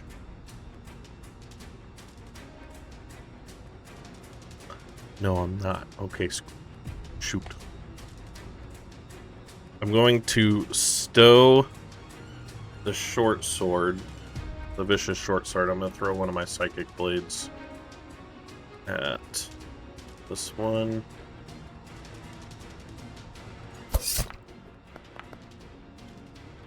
$15 hits. Yep. We're going to add in the 5d6 sneak attack damage. Yep. No, we're not.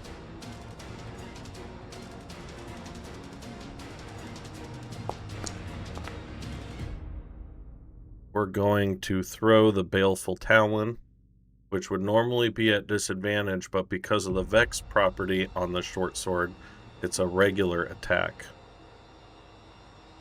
Because it would give me advantage on the attack, right? Or is that only on melee attacks? No Vex, yeah. Okay. So.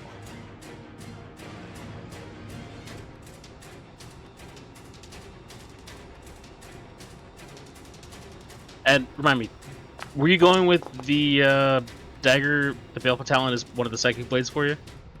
No. Were we sticking with that? No? Okay. No, I did not want to do that because that felt... what was that on the dice? 17. I'll add in the 5d6 on this one. Yep.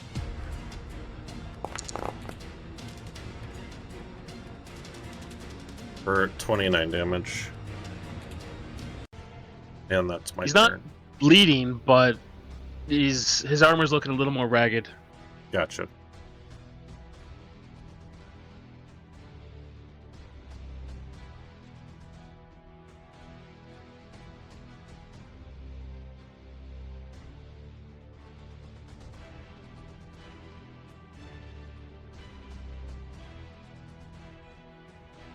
Well, Thera, go ahead and take an attack of opportunity. Okay.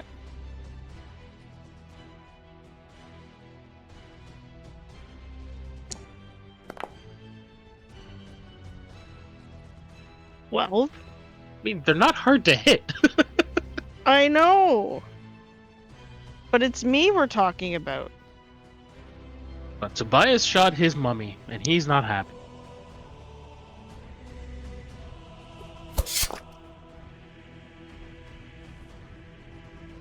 First attack misses.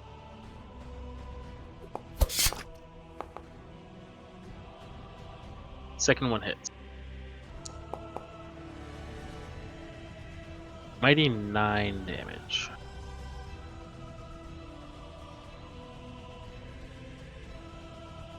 Oof.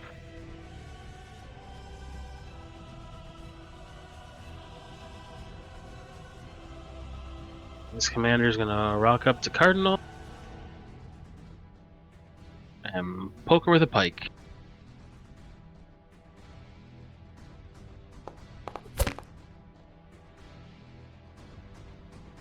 Attack misses.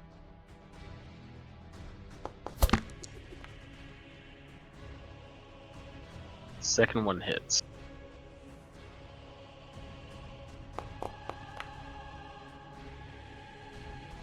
She takes 18.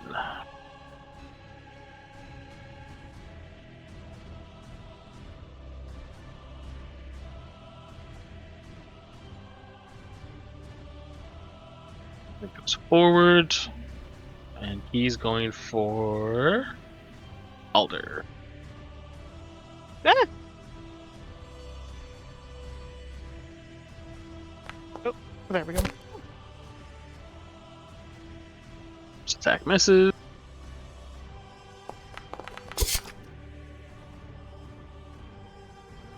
Second one hits with a 23. Uncanny Dutch.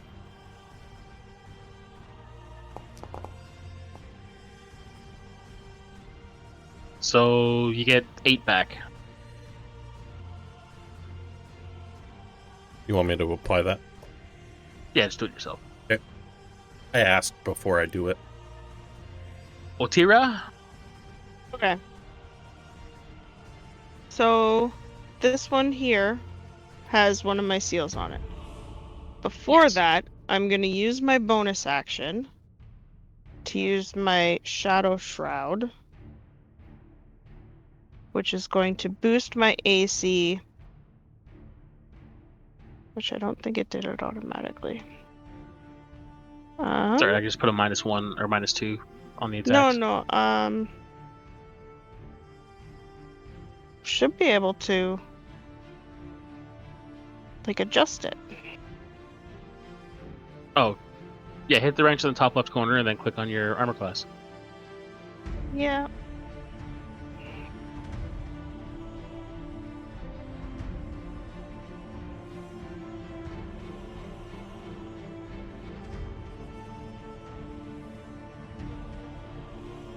Nope. Sorry. 21. There, okay. So my AC is now 22. That was my bonus action. I'm going to hit the guy with my seal, or attempt to hit the guy with my seal. 15. Will hit.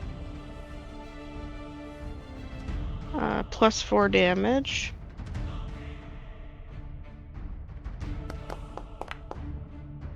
Wow, I am definitely gonna reroll that. Yeah. 1, 2. What is that? A D. 12.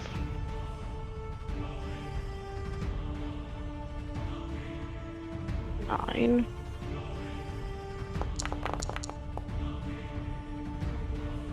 Lovely. And then I'm going to burn the seal for 2d6 of fire damage, which is 4. And then I'm going to cleave that. Oh, fuck off. Because this time I can. To try and hit the other guy beside it.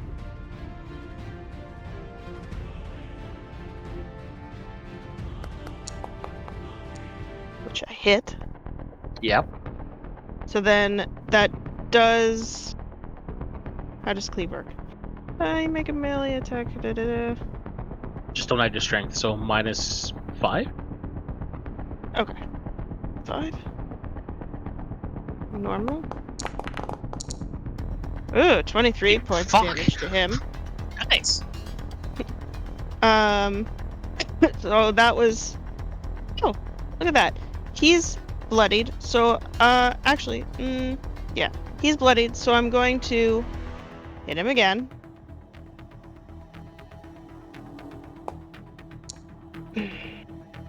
$15. Yeah, that hits.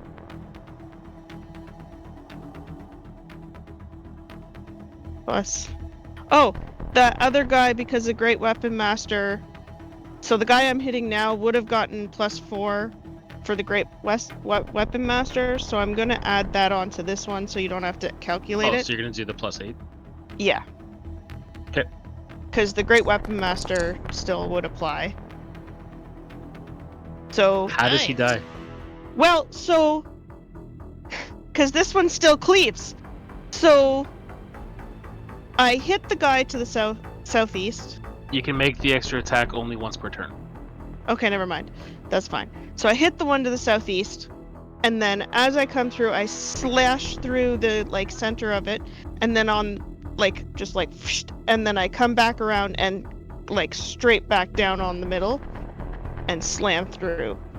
And then I'm going to back up here, and the map isn't situated properly, but I am literally standing in the doorway, so they would both get an attack of opportunity.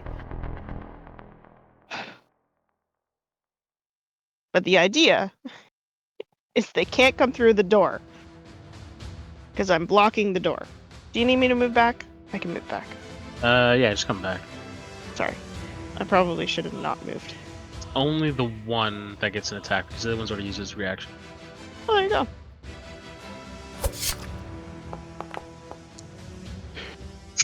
No. Rolled a 2. Okay. So, am I able to block this door? It's off the grid.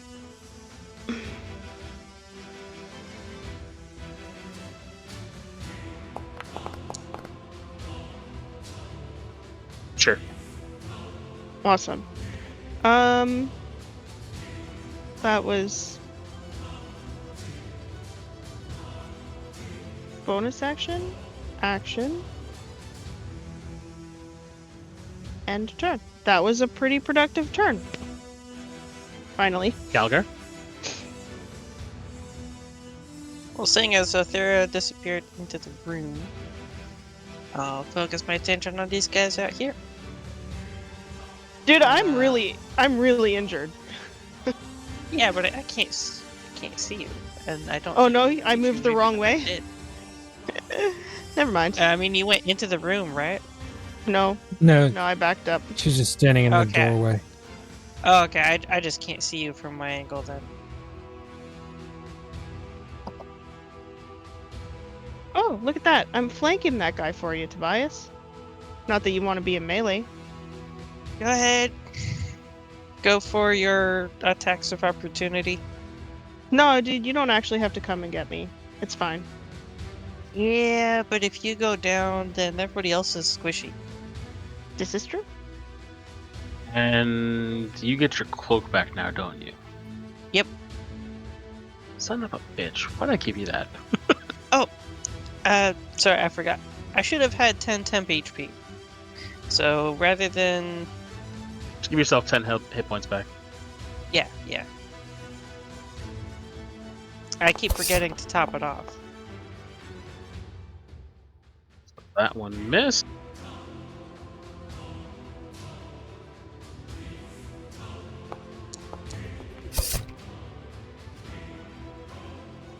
An 18 missed. Okay. I'll move in here. If I actually use the right tool.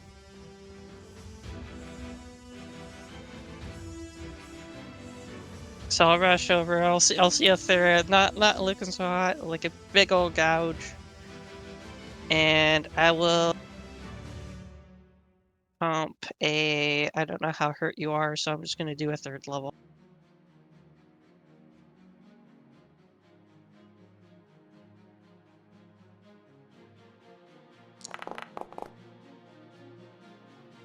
Yeah, Amber, that's what I was thinking. Nice. 35 back. So it doesn't heal as much as you thought it would. You get whatever you get back. Yeah. So 27 of it rolled off of me Oh boy. Well, think I you- tried. because I'm cursed. My hit point maximum has been reduced to 50. Oof. Yeah. Well, I don't go think you ahead get and get another. anything. No, it's just my hit point maximum gets reduced. So I can't regain hit While points. cursed, the target can't regain hit points. Oh, Oh, period. shit. Period. You do not Never heal. mind. I am going back to 37 hit points. Well, I tried. So it rolls off of me and nothing happens. And I look down at myself and go, fuck's sake. I'll look up at you, and like a surprise expression, just. Well, I tried, and I'm gonna turn around and come back out to deal with the giant. I'm sorry. So attack of opportunity off this guy.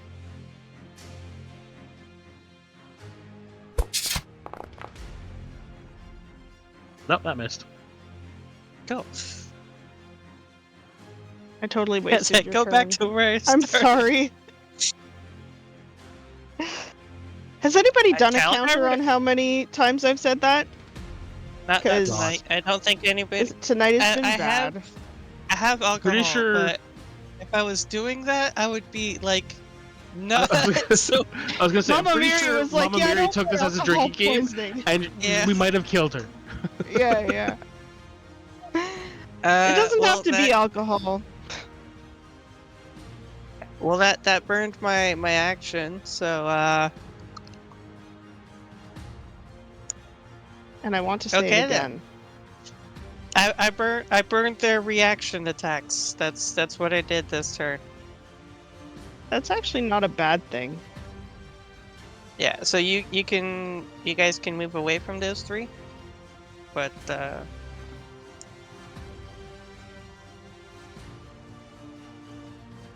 Dude, and now I'm flanked. We're a flanked sandwich. Oh, you are flanked. I didn't know. Let's try that again.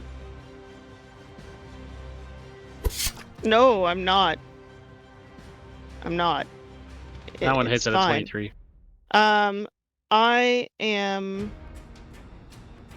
does she happen to get like partial cover from the corner of the doorway? No, right? She's I standing right in already the middle said. of the door.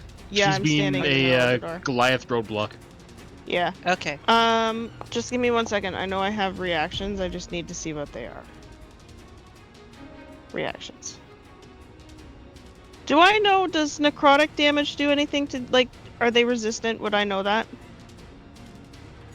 You haven't done anything necrotic to them, so you wouldn't know. Well, Tobias had done necrotic to the mummy. Necrotic to the mummy was less effective.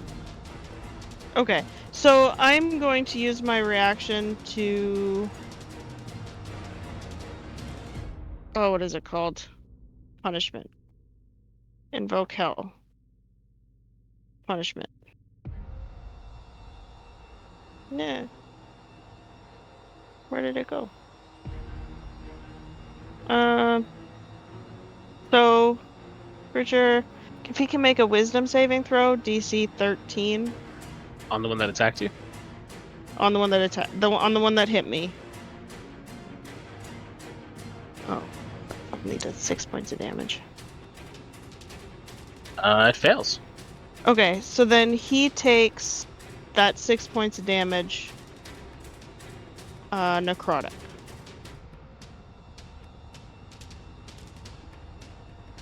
Okay. Yeah, that was my reaction. Okay, that was the first attack. We'll do the second attack.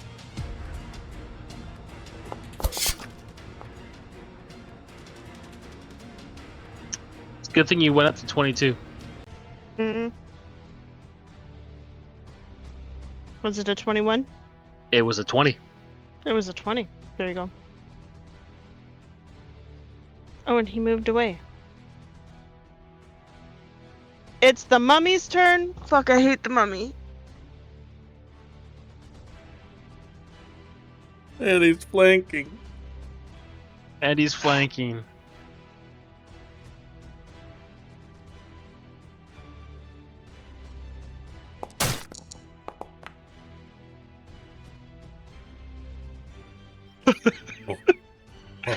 It's a good What thing was we're it? at 22 What because it was was a it? 21.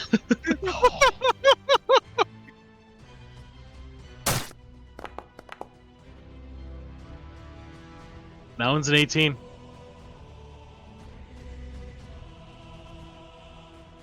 Dude, its minions are not beside it. Wisdom saving throw. He's looking at you going, "Ooga booga." Let me let me double check something if something applies on this. Why did that Ability make me just check. think of Scooby-Doo? Is this against being charmed? No, it's frightened. Okay.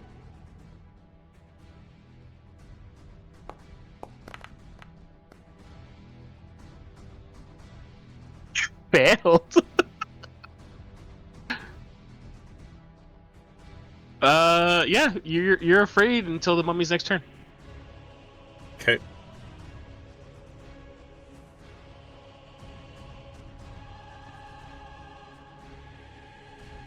And the last one steps up to keep pounding on Othira. So I'm standing in the middle of the door, though. I guess he could be just the south of the door. He just can't get Yeah. through the door. Yeah. Never mind. I'm just. All three of them it's can fine, hit I'm you. just- You're right there.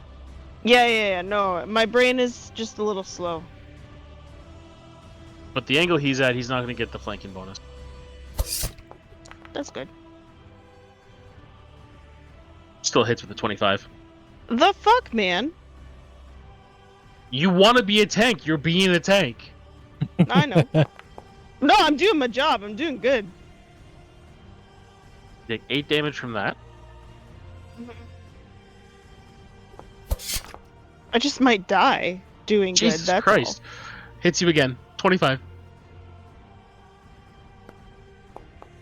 Just look on the bright side. It's the little guy hitting you. all. Mm-hmm.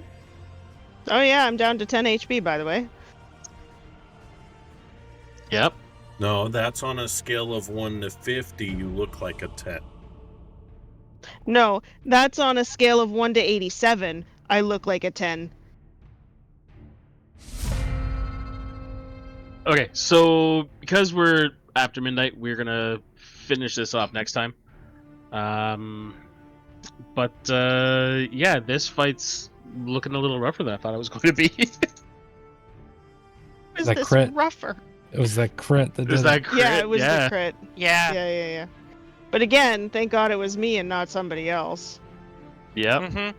Yeah, I think you're the only one with enough HP for to take Well, it and 'cause- actually live. I was at 87 and I went down to 50. And that was like resisting the necrotic. That's crazy. I mean, if I'd rolled higher on my perception to see through that crack a little bit better, but didn't work out this time. Because what is it you wanted to do against the mummy? Silvery barbs. Silvery barbs. Shits and giggles. Would have failed. Yeah, plus I 5 mean, would've even missed. at the worst case, it would have been at least just a regular hit. Was Or all it would I have been was like trying last time where I just roll a No. 20 again. That could be a thing. That was hilarious. I gotta Yeah. make a video of that because that's fucking glorious. But yeah. So Fox is gonna be really disappointed she wasn't here to cause skeletons to explode. But I got to enjoy that clericness for her, so that was fun. Also, next time, Fox, if you watch this, you need to come and save my ass. Nah, it's okay. We can let you die. We have ways to fix this. This is true. You do have the This is true. resurrection. If you choose to resurrect me, fuck, you might not choose to resurrect 2 of me. them. You've got 2 of them. Yeah. All right, Nathan, wanna You need a body talk for us that? out? No, not true resurrection. You need like True resurrection, I just need her body or the person's name if their body doesn't exist. Yeah. But all right, if you guys enjoyed our chaos as much as we enjoyed playing it, please give us a follow down below. It helps out greatly. And if you scroll down further, you'll find links to our Discord, YouTube, Astro's TikTok, and Booty's Twitch. Our Discord is free and open to everybody. We'd love to see you there. Our YouTube, we put up replays of our videos or of our sessions, usually 2 days after the fact. Astro's TikTok, he does a lot of D&D themed videos, and they're all pretty great. So go check him out. Booty's Twitch, he streams once or twice a week, and is always friendly and engaging with the chat. So you should go watch him, and I think you guys would enjoy him just as much as you enjoy watching the group of us. Find us back here this Sunday for the Empires of the Silk Road, and we're skipping next Tuesday for the When Nine Lights Rise, and then next Wednesday we'll be right back here where you will see us finish this fight, and we'll find out if Athera kicks the bucket. And we will see you all Sunday for Herald of Rain. Until then, bye everybody. Bye, everybody.